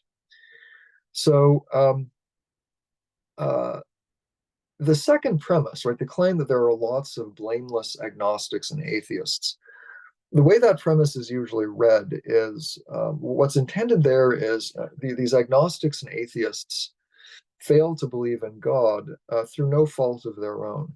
Right, the blameless here is not meant to indicate, well, that they're sinless in every way or that they're saints or something. It's more just blameless with respect to their agnosticism or atheism. So the thought is here that there are lots of honest, sincere agnostics and atheists who might be interested in religious questions and genuinely seeking the truth, but maybe out of sincerely held rational doubts, they just can't buy it yet. Maybe they see the problem of evil or some other objection as just being, so far as they can tell, rationally insoluble. Or you might just imagine someone raised in a non-theistic culture, right? Imagine somebody raised as a Theravadan Buddhist who just never hears of God, is unaware of the concept of God growing up, and so just through no fault of their own, simply because of their cultural background and existential context, they're just unaware of theism. And so such individuals, it seems like these folks are blameless for their lack of belief. And so there do seem to exist such individuals. At least there seem to exist such individuals. This is going to be something that we'll see Dionysius and Maximus challenging. But anyway, that's part of the foundation of the problem, though, right? There seem to be folks who fail to believe in God through no fault of their own. And premise one is saying, well, if God were real, God would not allow this state of affairs. God would not allow a situation in which anyone, let alone very many people, were unaware of his reality. Why? Well, because the justification typically invoked here is that, well, God is supposed to love us. God is supposed to be perfectly good. That implies that he loves us. And so surely he would want what's best for us. And what could be better for us than having an open, conscious, positive relationship with him? Yet such a relationship relies on being aware that God is there. And so surely if God wants what's best for us, and what's best for us is having a relationship with him, he would make sure that we all have the necessary ingredients for pursuing such a relationship, which would include belief in God. And so God, if he really loved us, would ensure that everybody had a rationally adequate belief in him. So again, if God really existed, then there would be few, if any, blameless agnostics and atheists. So that's the argument, and that's a bit of the justification that's often invoked in defending the key premises of the argument. So the central overarching upshot is just the fact that in a theistic world, in a world in which God really existed, we would not expect to see so much unbelief. Yet we do see a lot of unbelief, and so this is a good indication that God does not really exist. So that's the argument. I go through some further details and clarifications. There's a couple of points here that might require further content if you want to dig into the weeds, but I think that's adequate for laying out the basic problem as it's understood in the contemporary philosophy of religion literature. So there's a large literature on the problem of divine hiddenness. This is, again, as I said before, this is really taken off in contemporary philosophy of religion. There's, however, a relatively small number of works dealing with potential historical insights into this problem. So there are some folks who have looked at medieval philosophers and what they might have to say that could be relevant to the problem. I've written a little bit on this myself, on Bonaventure and Aquinas on divine hiddenness. There are some folks who've written about early modern philosophers and what they have to say. So there's a couple of articles out there on St. John of the Cross. And like Pascal, of course, Blaise Pascal has a lot to say about this, or Immanuel Kant.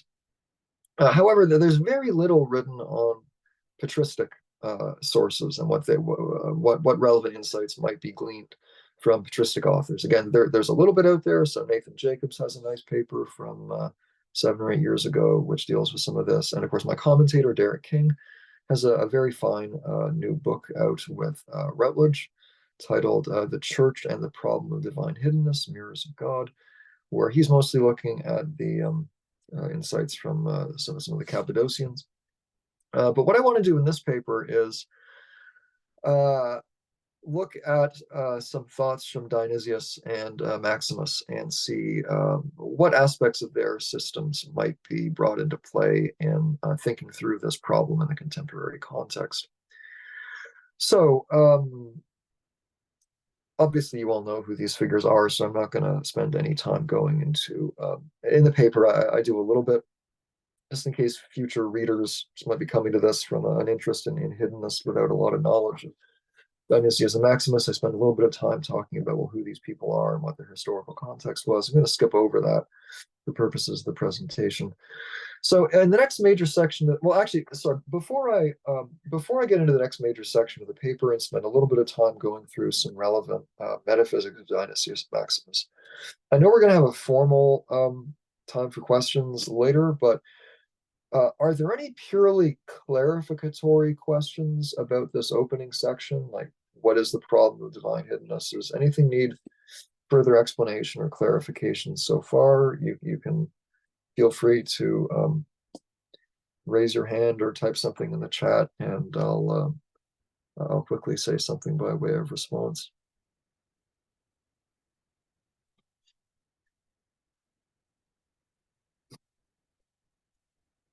No, nothing up to this point.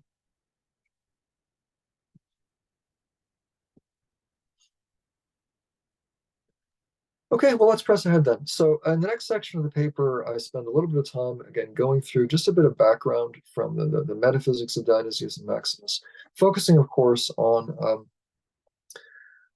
shared aspects of their metaphysics that I think are going to be relevant to looking specifically at this problem. And of course, I recognize there are some meaningful distinctions between the metaphysical systems of Dionysius and Maximus. I'm not trying to completely conflate their systems, but the points I'm raising here, I think, do constitute common ground between the two of them. Although if I've gotten any of this wrong, again, I'm not a patristics expert. If I'm misreading them on any points here, please do push back during the question period. I really appreciate feedback on this. Anyway, I'll also note that the way I read these two figures, so I'm Eastern Orthodox, and obviously both Dionysius and Maximus are central figures within the Orthodox tradition, but approaching this from that vantage point, I'm basically reading them through the paradigm of Palamite theology, and I realize that that in the context of contemporary scholarship on Dionysius and Maximus, that way of reading them is controversial, but I do think there's some decent evidence that reading them in continuity with each other and with Palamas is not unreasonable, and I give some citations of folks who in the literature who defend this kind of continuity thesis. But I'm just going to take that for granted here, and so if you think the Palamite reading of these guys is wrong, you could well be correct, but that's how I'm interpreting them here. Through that lens. So just to lay bare some of my background biases and assumptions that I'm bringing to the table. So first, one aspect of their system is that they affirm a moderate account of divine simplicity on which there are objective distinctions within the overarching sort of being or reality that is God, including distinctions between the divine persons, Father, Son, and Holy Spirit, the singular divine substance, essence, or nature shared by those persons, and then also the many divine processions, aka energies or activities, which flow from the divine nature and are shared by the persons. And it's these processions or energies that also constitute one of the foundations for the various predications we make about God, the divine names. So I'm taking for granted this sort of tripartite distinction within the overarching being of God. So an objective, more than just human conceptualization, distinction between the persons of the Trinity on the one hand, the divine substance in those persons on the other hand, and then a distinction both between the divine energies or processions and the persons and the nature. So we've got persons, nature, and energies are all on the table here for both Maximus and Dionysius. Second, I'm taking for granted that Dionysius and Maximus share the claim that the divine nature is utterly transcendent, incapable of accurate human conceptualization or direct participation, but that created beings can still participate, whether ontologically or cognitively or both, in at least some of these divine processions or energies. And this is one way that the tradition accommodates the scriptural affirmations that God is both transcendent and immanent, which is a theme that has come up, of course, in some of our previous presentations this morning. And I give in footnotes some passages from Dionysius and Maximus illustrating that division. Third aspect of their system that's going to be relevant is there's a capacity for varying degrees of participation in these divine energies corresponding to beings' place on the ontological hierarchy. So, for example, an inanimate object like a rock participates in the divine energy of being or existence, a concrete actuality, which participation constitutes them as concretely real rather than as mere abstract possibilia or as mere ideas in the divine mind, logoi.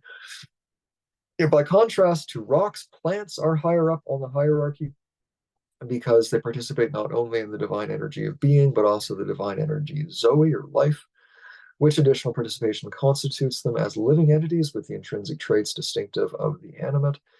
Humans are still higher because in addition to participating in being and life, we also participate in wisdom, etc. And then angels are above us on the hierarchy as well and have a hierarchy amongst themselves. And so this hierarchy then corresponds to a kind of proximity ranking with respect to the divine, in which degrees of participation and capacity for deeper participation in some of these divine processions constitutes entities as belonging to one or another level of that hierarchy. And again, in the interest of time, I'm skipping over a whole bunch of sort of proof text that I footnote, just illustrating this. Now, fourth and finally, both Dionysius and Maximus adhere to the claim that there are different modes of divine revelation to humanity, and that some of the more experiential modes are mediated by beings further up this aforementioned ontological hierarchy. So in terms of non-experiential modes of revelation, they both accept the basic fact that God's existence is in principle rationally deducible from the orderly cosmos that we live in. So Maximus and Dionysius both pretty clearly claim that we can know that God exists by reference to natural theology, right? There's things we observe within the created order, but we can't know God's essence that way. That God's nature, again, is transcendent to human reason. And God also reveals himself to us via scripture, special revelation, and various sorts of personal experiences, such as visions with these modes of revelation, right? Scripture and visionary experiences being mediated to us through angels. So this is emphasized a lot in the works of Dionysius, right? That angels have this role in mediating certain varieties of divine revelation. However, the highest mode of experiential revelation or experiential contact with the divine transcends all human concepts and percepts and is conveyed only through the process of deification. Right? We are made like unto God by this grace participation in his energies, whereby we encounter more of God. So this is a kind of a way of knowing God that transcends cognition, that we sort of know God by becoming divine, right? by grace, but divine by grace, not by nature, right? So there's still this distinction retained between created and uncreated. It's just that we sort of we're made divine in the sense that we participate in God's own energies, but not his imparticipable essence. Okay, so that's a bit about their epistemology in relation to their metaphysics. This notion of participation and deification is central both to Dionysius and Maximus. And again, I'll skip over a whole bunch of illustrative citations that I give in the paper. Once again, so that's the second major section of the paper, just quickly going over some key aspects of their shared metaphysical systems. Before now I get into how they apply some of those ideas, how one might apply some of those ideas in the context of the problem of divine hiddenness. Again, I'll just pause for a moment and see, hold off on any crushing objections or major problems you've noticed so far. Just if there's any purely clarificatory questions, anything I've gone over too quickly here that you just want a bit of further clarification, explanation, I'm happy to do that now before we move into the final section of the paper.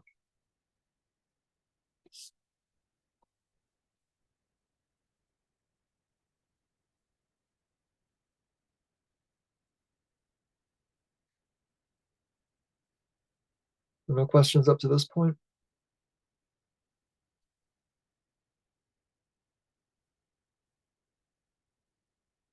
Okay, well, I'll get into the final section of the paper then, where I look at how these systems of Dionysius and Maximus, again, might be, what insights we can glean from them that might be applicable in the context of this contemporary problem in philosophy of religion.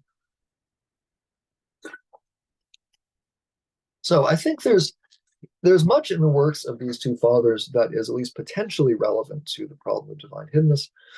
And the few points that I briefly raise here, I'm not claiming they're exhaustive or this is the only things they have to say that might be applied to the issue. But the first point I want to draw attention to is the epistemic role played by our human fallenness, right? Human sin. So for both Dionysius and Maximus, our ability to recognize truth, and especially truth pertaining to the divine, is very closely related to our moral state. So they agree that the basic fact of God's existence is in principle knowable by reasoning from creation, and they support the project of natural theology. Yet they also maintain that just as righteousness facilitates a deeper encounter with God, and ultimately, this entering into this process of deification, sinfulness blocks it. And perhaps even to the point of imposing blindness with respect to recognizing rationally that evidence from the created order. So here's a brief passage from Dionysius from the Ecclesiastical Hierarchy 397d to 400a. And I'm using Colm Luhide's translation, which I know not all Dionysius scholars are crazy about, but it's just the one that I've been used to reading for years and years. And so I hope it's sufficiently accurate for present purposes. So here's the passage, quote, "We say then that the goodness of the divine blessedness, while forever remaining similar to and like itself, nevertheless generously grants the beneficent rays of its own light to whoever views it with the eyes of intelligence. But it can happen that intelligent beings, because of their free will, can fall away from the light of the mind, and can so desire what is evil that they close off that vision with its natural capacity for illumination. They remove themselves from this light which is ceaselessly proffered to them, and which, far from abandoning them, shines on their unseeing eyes. With typical goodness, that light hastens to follow them even when they turn away from it," unquote. And so the claim here is that God lovingly wants to pursue union with us, but that our fallen condition, especially when we willfully sort of succumb to it, wallow in sin, etc., can actually cut off our receptivity. In the way that someone might sort of just close their eyes to the sun, we can, through our sin, sort of cut ourselves off from cognitive access to God, even to the basic truths of natural theology, it seems. And yet, one might reply, why doesn't God just force open our eyes, overcome our resistance, and show us his goodness, which we will then surely inevitably respond to with gratitude, or maybe probably respond to with gratitude? But a bit earlier in the same work, Dionysius makes a remark that seems designed to forestall just such a reply. So he says this, quote, For no one with weak eyes can safely look upon the rays of the sun, and there is risk for us when we handle what is above us, unquote. Now, the sun analogy only takes us so far, and we're not told exactly what this risk consists in, or in what way our long-term relationship with God might be impeded or damaged by a sort of unveiling of the divine glory to those of us who are morally unprepared. So the point here is a little bit underdeveloped, but the core idea is clear that our sins can obscure our intellects and impede our knowledge of God, both the higher experiential modes of knowledge of God, but even the basic rational knowledge of the very existence of God. And God refrains from overriding or canceling out that impediment, not as some kind of a punishment, or at least not only as a punishment, but rather out of a loving concern for our well-being, right? That if we become aware of God in a state in which we're unprepared, we might be damaged by this in some way. And I have a footnote in which I point out that other authors have explained, including in the contemporary literature, have explained this theme of maybe a too early exposure to knowledge of God by the unprepared might be bad for people, and some different ideas have been brought up with respect to that. This comes up occasionally also in recent Orthodox theology. So yeah, I mentioned that briefly in the paper. So that's one kind of observation that shows up in the works of Dionysius that I think is relevant here. A second potential line of response to the problem of divine hiddenness that these authors bring in is the notion of justice, merit and demerit, as a larger account, part of the larger account of our spiritual ignorance.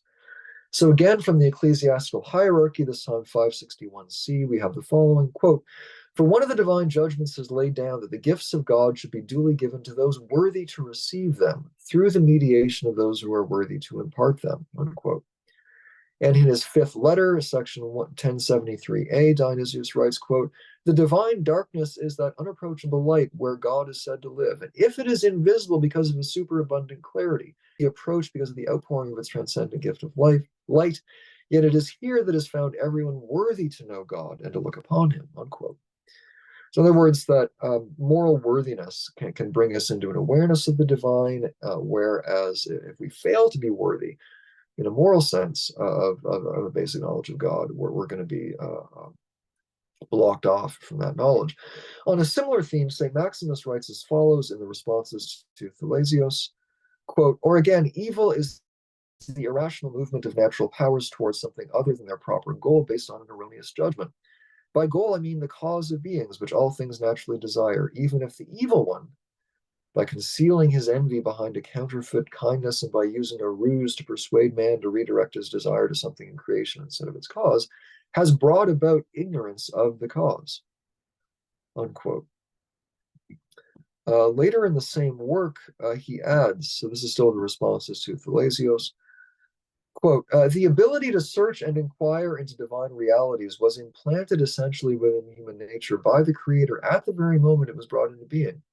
Revelations of divine realities, on the other hand, are given to us according to grace through the intervening power of the Holy Spirit.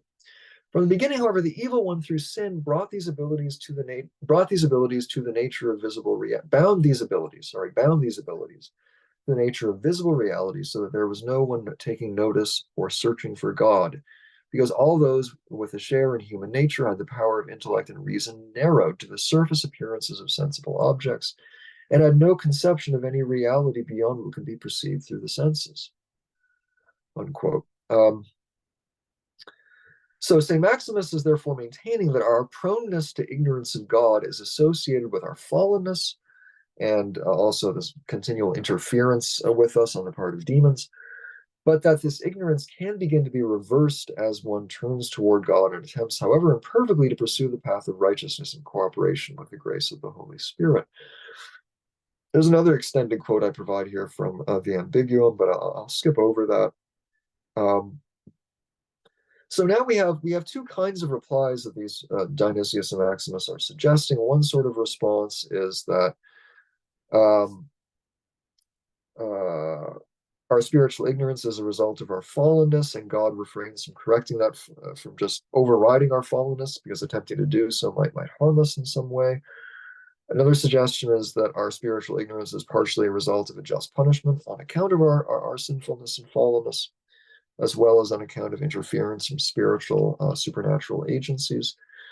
There's also a response made by another Eastern Father, John of Scythopoulos, which sort of integrates these two approaches. In his Scholion on St. Dionysius' Divine Names 1:1, where, so now this is John writing, he writes, quote, God reveals himself to all according to the capacity of each, not because he begrudges giving more, but to preserve justice in the measuring out of divine knowledge. The knowledge of God is without measure, but we have need of measures, for if it were revealed without measure, it would destroy us, just as the bodily eye cannot receive the whole sun, unquote. So, two reasons here, therefore, why God allows the state of ignorance. One is to preserve justice. The other is that revealing too much to the unprepared is liable to destroy us. So again, combining that justice reply with the preparedness or potential harmfulness reply. Another kind of reply that I think can be drawn out of Maximus's work is the notion that maybe there's some possibility of having a meaningful relationship with God that does not rely on explicit awareness of God's existence. And there's hints of this in Maximus's work. So in another passage in the Ambigua, Maximus writes, quote, wisdom and righteousness and sanctification itself, and not in some limited sense, as is the case with human beings.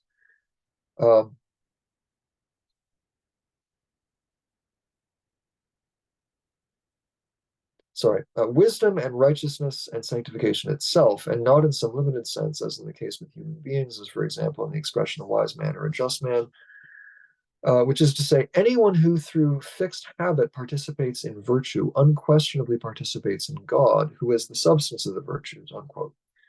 So one might take out from this or try to extract from this the idea that maybe a righteous unbeliever, by virtue of her righteousness, must in some sense be in a relationship with God, participating in God, precisely because of these virtues, right? These virtues only come about through some kind of participation in the divine energies.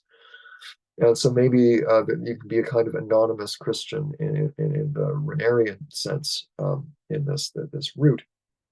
Again, that's kind of an extrapolation from Maximus's thought. I don't think he would actually affirm this, but it's an idea one might try to draw out of his work and further develop. And then there's contemporary authors who pursue this kind of line of thought in some detail.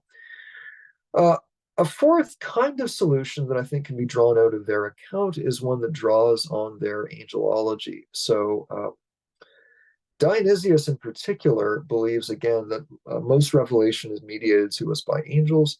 And Dionysius believes in particular that when it comes to revelation at the communal level, right, God's revelation to particular communities of people or societies or nations, this is supposed to be done through an angel, right? And so every nation gets its own tutelary angel, its own kind of national guardian angel.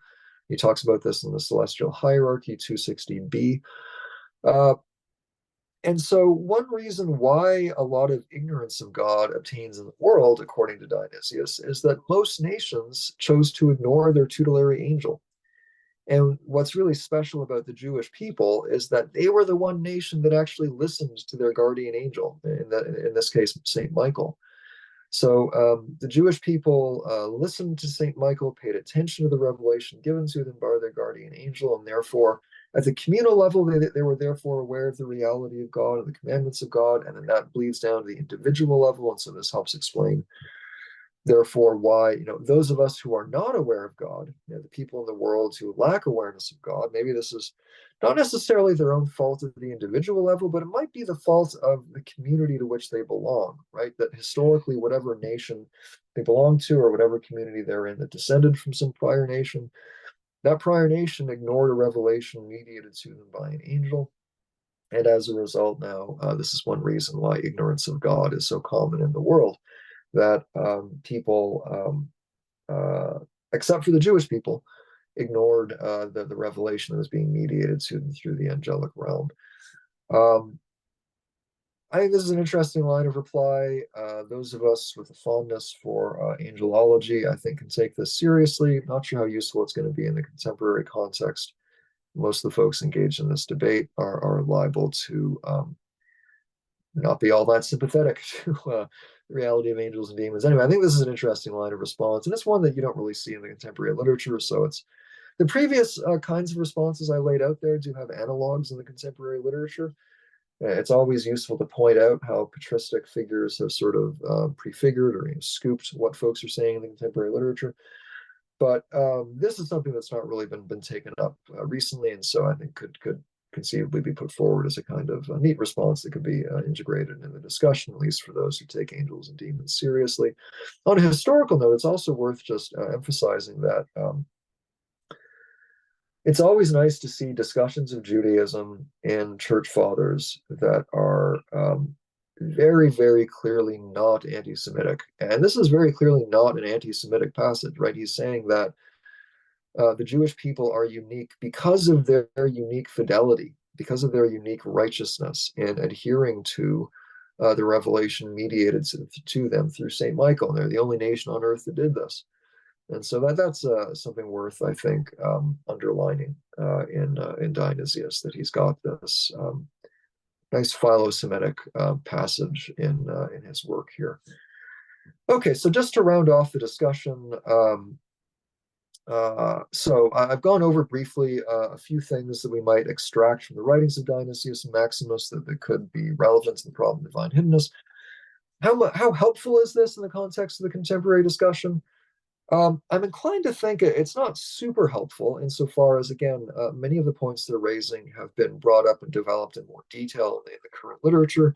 But again, it's useful to point out that, well, so much of what goes on in contemporary philosophy of religion and contemporary theology is just sometimes, unwitting restatements of stuff we find in patristic literature, and it's always worth pointing that out. But it's also so yeah, I'm not sure how much work this can do in the contemporary context. But again, the angel's reply, I think, is interesting. There is no analog of that in the recent literature. And again, for those of us with a fondness for angelology, that might be something we could try our best to plug into the contemporary discussion, though I don't think that'll gain a whole lot of traction. Anyway, thanks very much. And yeah, I look forward to Dr. King's comments.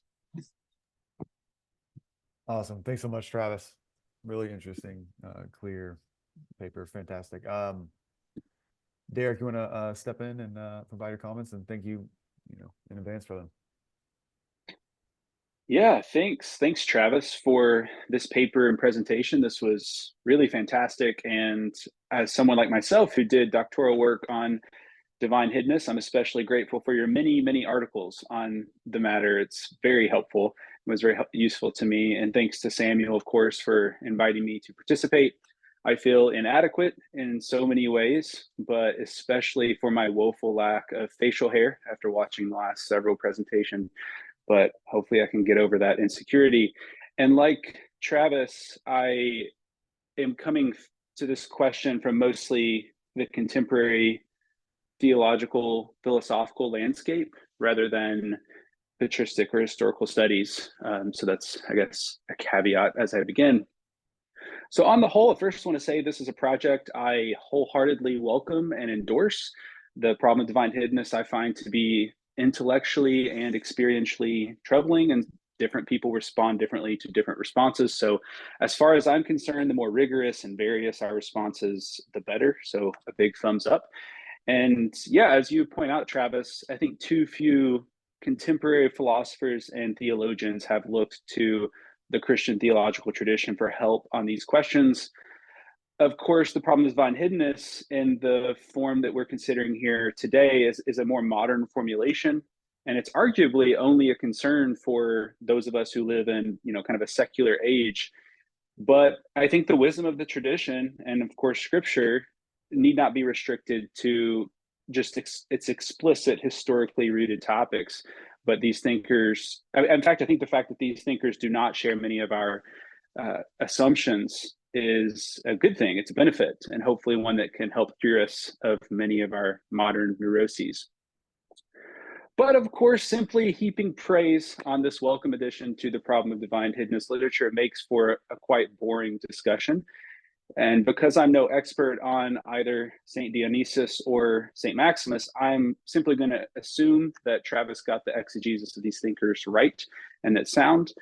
And instead, I just want to offer here a few questions or worries that I have about the paper, or this line of response to divine hiddenness. So just as I go along, there'll be kind of 4 different headings followed by multiple sub-questions, which may be difficult to follow if listening, but Travis at least has the paper and the questions in front of him. So my first question is on the essence energies distinction. So I am a friend and colleague of Dr. David Bradshaw, who's here at the University of Kentucky with me. So I know I must tread very carefully here. So you appeal to this Eastern theological distinction between God's essence and energies as found in St. Dionysius and St. Maximus, but I must confess, as a Westerner and as a Protestant to boot, to occasionally find this distinction both profoundly attractive and simple, but also utterly perplexing. And of course, there's no need to launch into a full explanation of the distinction here, nor does it need, I think, any further treatment in the paper. I think what you do is good, it's sufficient. But a couple of questions and your answers here might help clear things up for me and possibly help sharpen the distinction's utility in the response. So I suppose there are maybe 2 questions that I'll call 1A and 1B, but I consider them intertwined depending on how you answer them.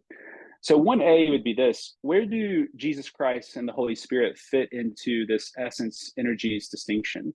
So I assume it's mostly obvious why this could be a challenge, because on the one hand, they are of the same essence of the Father, they are essential, but on the other hand, they are arguably the primary way that we know and participate in the Father.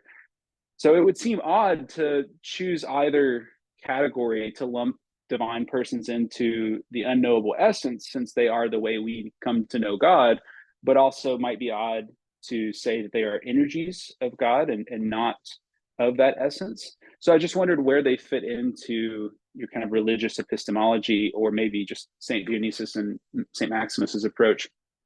So 1B then how would you apply this essence energies distinction specifically to the problem of divine hiddenness? So you use the distinction to fill out their views on simplicity, but I expected it to show up once you turned to the problem of divine hiddenness. So I wonder, do you think the distinction and how it's working in your paper is just helpful to fill out the conception of God, or can it do maybe some more heavy lifting for responding to the problem of divine hiddenness? So that's question 1. Question 2 is on premise 2. So if I understood you correctly, you would say that Dionysius and Maximus would, if asked, deny premise 2, which, as a reminder, is just that there are a lot of blameless agnostics and atheists. And as well they should. I think arguably the Christian doctrine of sin rules out premise 2 and others like it entirely, because all have fallen short, all are sinful, all are blameless, all are unreasonable, all are resistant. There are a lot of ways that this premise has been formulated. And I think the different versions of the problem of divine hiddenness have not been attentive enough to this. So let's just grant that this does, strictly speaking, spell the downfall of premise 2. But even so, couldn't premise 2 be rather easily salvaged by the proponent of the problem of divine hiddenness? So trying to steelman here premise 2, what if we offered in its place something like premise 2 star, which I would just say is there are a lot of relatively blameless agnostics and atheists. So on the doctrine of sin, of course, no one is blameless simplicator, but we need some sort of different category to describe what proponents of the problem of divine hiddenness are really after. So let's just call it relatively blameless, by which I mean blameless relative to all other fallen humans, many of whom nonetheless, despite their unworthiness and blame due to them, do enjoy God, do enjoy the indwelling of the Holy Spirit, have faith in Christ. And so let's even grant, if only for the sake of argument, that some of these Christians are less blameless than the general population. Premise 2 star only says that there are some agnostics and atheists who are as blameless, or if you prefer, as worthy of blame, as other people who are Christians. So in other words, some agnostics and atheists share the same level or degree of blame as others who are Christians. And I guess my 2-pronged question here would be, do you think Saint Dionysius and Saint Maximus would deny premise 2 star as well? And do you think premise 2 star would require a different response than their response to premise 2? Okay, question 3 is on the phrase meaningful relationship. So you say on page 18 that non-believers can participate in a meaningful relationship with God without conscious belief. But I wondered what you meant by this, and if you could fill this out a little bit more for us. For someone, of course, like J.L. Schellenberg, one of the most well-known proponents of the problem, a bare version of relationship is insufficient, since his version of the problem of divine hiddenness is rooted in God's love, which he sees as ultimately aimed at a personal relationship, is what he calls it. So I guess I would just ask 3A would be, what do you mean by a personal relationship? And then 3B would be something like, do you think someone without conscious belief in God could have what Schellenberg calls a personal relationship with him? 3C, would a meaningful relationship necessarily lead to faith for the non-believer, or can they kind of just exist in this meaningful relationship, even if it never leads to anything more than that, anything like saving faith, perhaps? And then 3D, if not, if it doesn't necessarily lead to faith, how is it meaningful to the non-believer? Okay, and then question 4 will be my final one to wrap up my response here. And this is just on the whole project. And so I've already, laid my cards on the table. I think this is a valuable, really interesting project, and I'm grateful for it. But to play the devil's advocate for a moment, the question would be something like this: what really is the value of a project like this? So I even just quote you here a few things that you say yourself. So you say, and this is arguably, I think, against what Dionysius and Maximus say, that you find plausible the claim that there is such a thing as blameless non-belief. You say that the fourth, which is the most original reply, this use of angelology, is likely of little use in dialogue with actual atheists and agnostics pressing on the problem of divine hiddenness. And then you say that this discussion has probably not advanced the ongoing debate over the problem of divine hiddenness in any significant way. And all those things sound, basically right to me. So most of what you say here is differently packaged sometimes and elsewhere in the problem of divine hiddenness, except for the fourth reply, which I agree is kind of unlikely to generate probably much interest among the boots on the ground apologists or the genuine agnostic or atheist seekers, or among philosophers who publish on the problem. So I guess my question would be, why appeal to these two thinkers at all? And what do you see as the value of this kind of work? So, and to reiterate again, I do think it's valuable. So maybe this is just a bit of a softball question, but yeah, thanks again for the reply and for Travis, and I'm looking forward to hearing some more discussion. Awesome. Thanks, Derek. Those are really helpful, interesting questions. Yeah, Travis, please, a few minutes, maybe provide initial response to Derek. That would be great. Sure. Yeah, just very briefly, and those are excellent comments. Yeah, very briefly, with respect to the second premise, right? Is it true that there is actually sort of blameless non-belief in the sense in which I laid out and people in the hiddenness literature are concerned with? Again, I'm inclined to agree that Dionysius and Maximus would say no, that whoever lacks belief in God, at least assuming we're talking about a rational adult, somebody lacks belief in God, it's always going to be a result of some kind of failing on their own part. And probably not just a failing in the sense of general fallenness, but some kind of particular sin, which is blocking their ability to recognize the basic truths of natural theology or access to revelation. I think that's empirically false. I just think there's too much experience out there of people who very clearly are sincerely seeking and at present just lack belief, seemingly not on account of any particular, they're not resisting coming to belief in God because they want to keep living in sin, but just because of some of these rational considerations I alluded to. So I think Dionysius and Maximus are wrong on that point as an empirical matter. But I don't think that has to. I don't think that wrecks their larger some of the points they're making here, right? I think that can be pursued. We can reflect on what they're saying about this and on the role that our fallenness can play in blocking cognition of God, without accepting their notion that any individual non-believer is going to be personally responsible for their non-belief. The fact that we live in a fallen world, and maybe we're engaged in, we're enmeshed in kind of communal structures of sin, might affect our ability to recognize the reality of God in ways that don't necessarily impinge on an individual's sort of personal culpability. So, I'm inclined to think that there is genuine blameless or non-resistant non-belief out there, but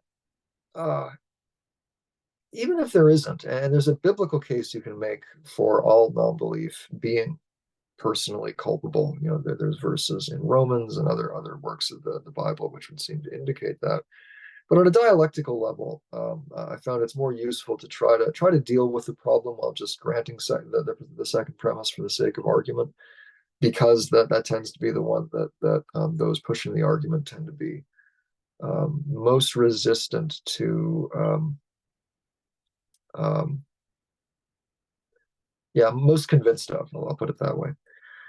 And so similarly, could we reformulate that second premise in a way that would skirt around some of these issues? Maybe, but I don't think your suggested reformulation of the second premise is interesting, but I don't think it would. And I'd have to consider this in further detail and reflect on this some more, but I don't think the reformulation would cause much more of a problem for the kind of responses that Dionysius and Maximus are implicitly suggesting. Although, again, I would need to think some more on how more precisely I would cash that out.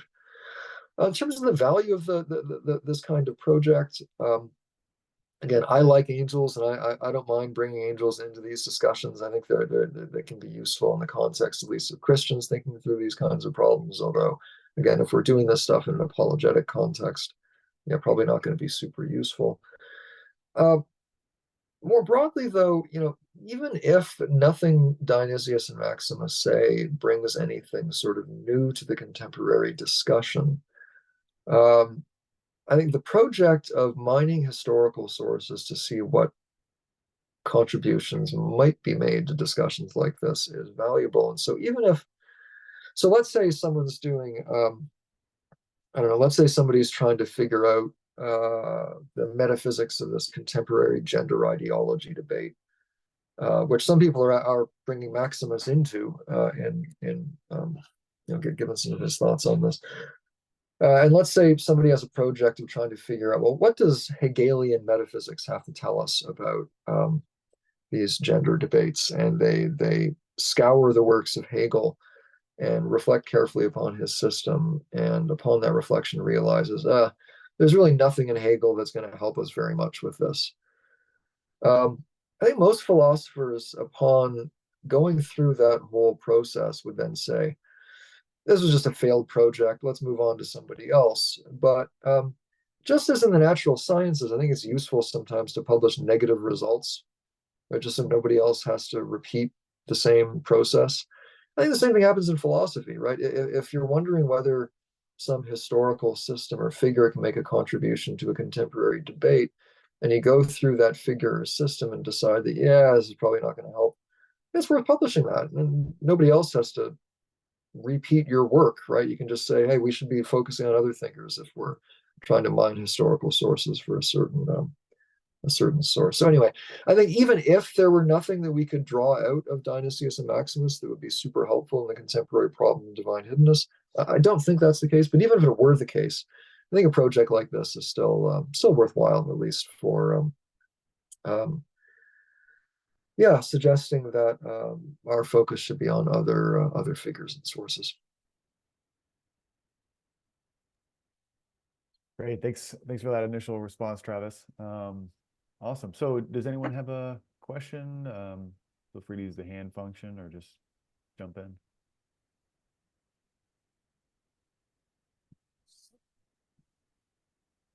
I guess I could ask the first one if there's no one. Yeah, so this might be echoing Derek's point. I'm not sure. I'm not familiar with the divine hiddenness literature. So anyway, I guess one thought I had was like the claim that being evil or unvirtuous blocks you from cognition of God is, what about this kind of idea? Well, that's just false because we're all sinful. So if that was true, if that could block, there would be none of us would be no God, because it's like, I mean, Christ came for sinners. So anyway, so what do you think about that kind of challenge? Is just like that claim of Dionysius and Maximus that being evil blocks cognition of God? It's just false because we're all sinners, and so but we were called or whatever. So anyway, that would be like kind of one question I have. I don't know if maybe that's enough for now. If Sure. Well, yeah, I'll just say something briefly. I think that's a good question to put to them. But I think what they probably say is that, well, yes, we're all fallen. We're all evil to varying degrees. But if God has graced us with faith, then that allows us to. He can't open our eyes, even with. In the midst of our sinfulness, but we have to leave ourselves open to faith. We have to be willing to sort of synergize with God to at least that degree that we open ourselves up to faith. And if they would say that if someone has failed to do that, that's kind of the dividing line, I think, between those whose sinfulness is still keeping them cut off even from that basic level of cognition. Okay, so real quick, so it's like, the claim that it's just like general, like a more vague claim about like, oh, being evil in various ways can block cognition of God. That's not really what you'd want to say. It's more like, no, we're talking about the specific kind of evil, I suppose, of being unwilling to synergize. That particular trait is what can block it's not just, I don't know, one guy's, I'm just thinking of vices. One guy is I can't think of a vice right now, but anyway, you get the point. It's like we don't want to claim that it's just evil in general that can block cognition of God. No, it's specifically being unwilling to synergize, because that's what can block someone being regenerate or whatever.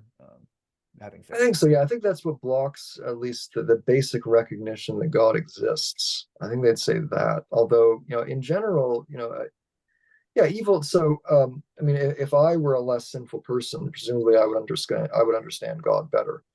I mean, God has graced me with faith in Him, and so that opens me up to kinds of awareness of God. But if I were a better person, I would be able to enter more deeply into the divine energies and deeper experiential awareness of God.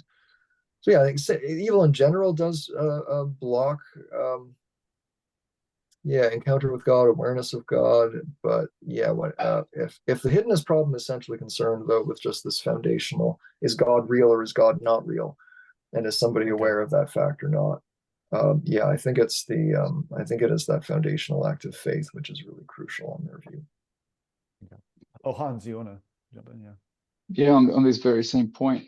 I think both for Greg of Nyssa and for Maximus the Confessor, the virtues are interrelated, just as the divine energies are. So are the human virtues. So if you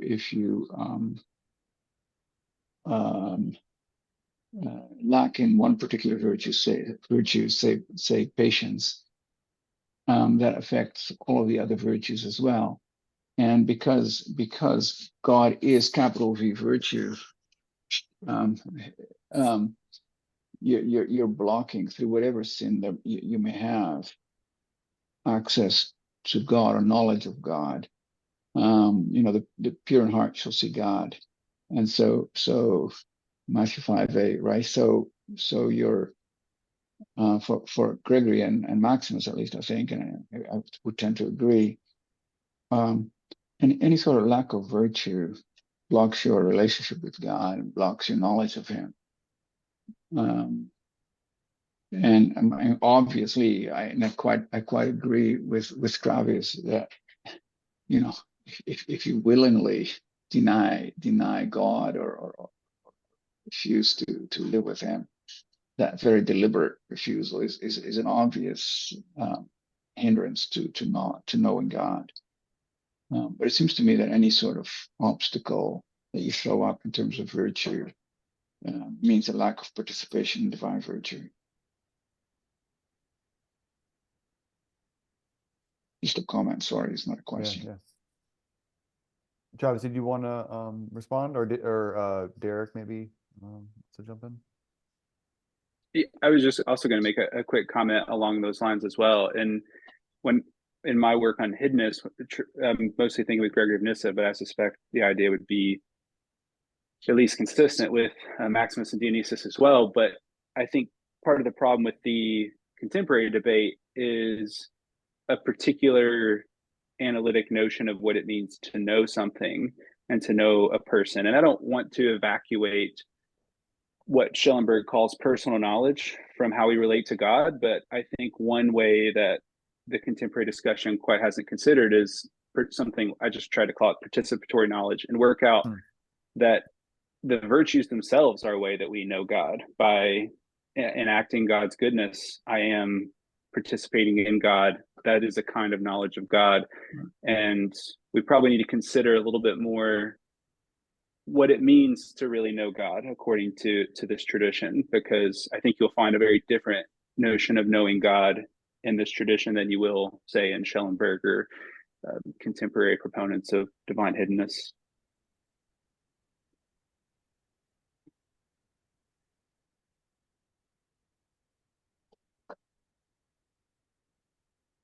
Which I guess also brings us back to that issue of, is it possible that someone could know God in some meaningful way through just character traits, virtues without an explicit belief in theism, which again, I'm pretty sure Maximus and Dionysius would deny, but I don't know, maybe some of their underlying kind of axiology, moral theory might actually lead us in a different direction. Yeah. And as you pointed out earlier as well, Derek, there's also the epistemic importance of facial hair, such that I think some of us sort of added access to certain higher forms of mystical insight. If I could ask another question, I'm kind of curious, I think this is kind of in the same area of issues. I'm kind of just I don't know, I'm inclined to a kind of theory where you have to say, maybe it's in terms of defending the doctrine of hell. I'm not sure. I just feel like there's various aspects of Christianity that force you to say, in my opinion, to say something like, when someone is an atheist, they have been proposed God in their heart somehow, or somehow in their experience. There's some kind of awareness, contact, and then denial. And so I almost feel like what that means for me, at least, is that there's a sense in which no one is an atheist, because there is a sense in which everyone has some kind of confrontation with God. But then they said no. And so that confrontation, as it were, was a kind of knowing.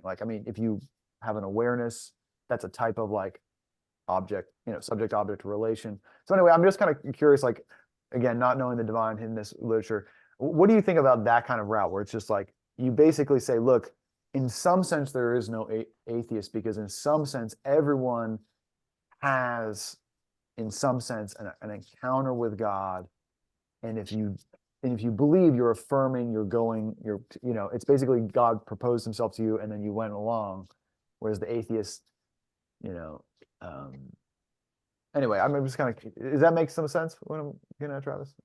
Yeah, well, so I mean, there's ideas like that certainly in the contemporary literature where folks suggest we've got some kind of innate built-in yes, linkage with God, and there's things like this in Reformed epistemology, and looking at it from the kind of Dionysian angle, you can make this kind of a point from a more metaphysical stance where you say, well, look, our very existence is a matter of our participating in these divine energies, right? Our very reality is founded upon this underlying union with an aspect of the divine being.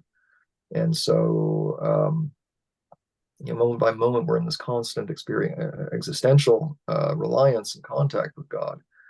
And so if we're not aware of this on a conscious level, maybe we must be aware of this in some kind of I don't know, deeper, right, subconscious, whatever kind of way.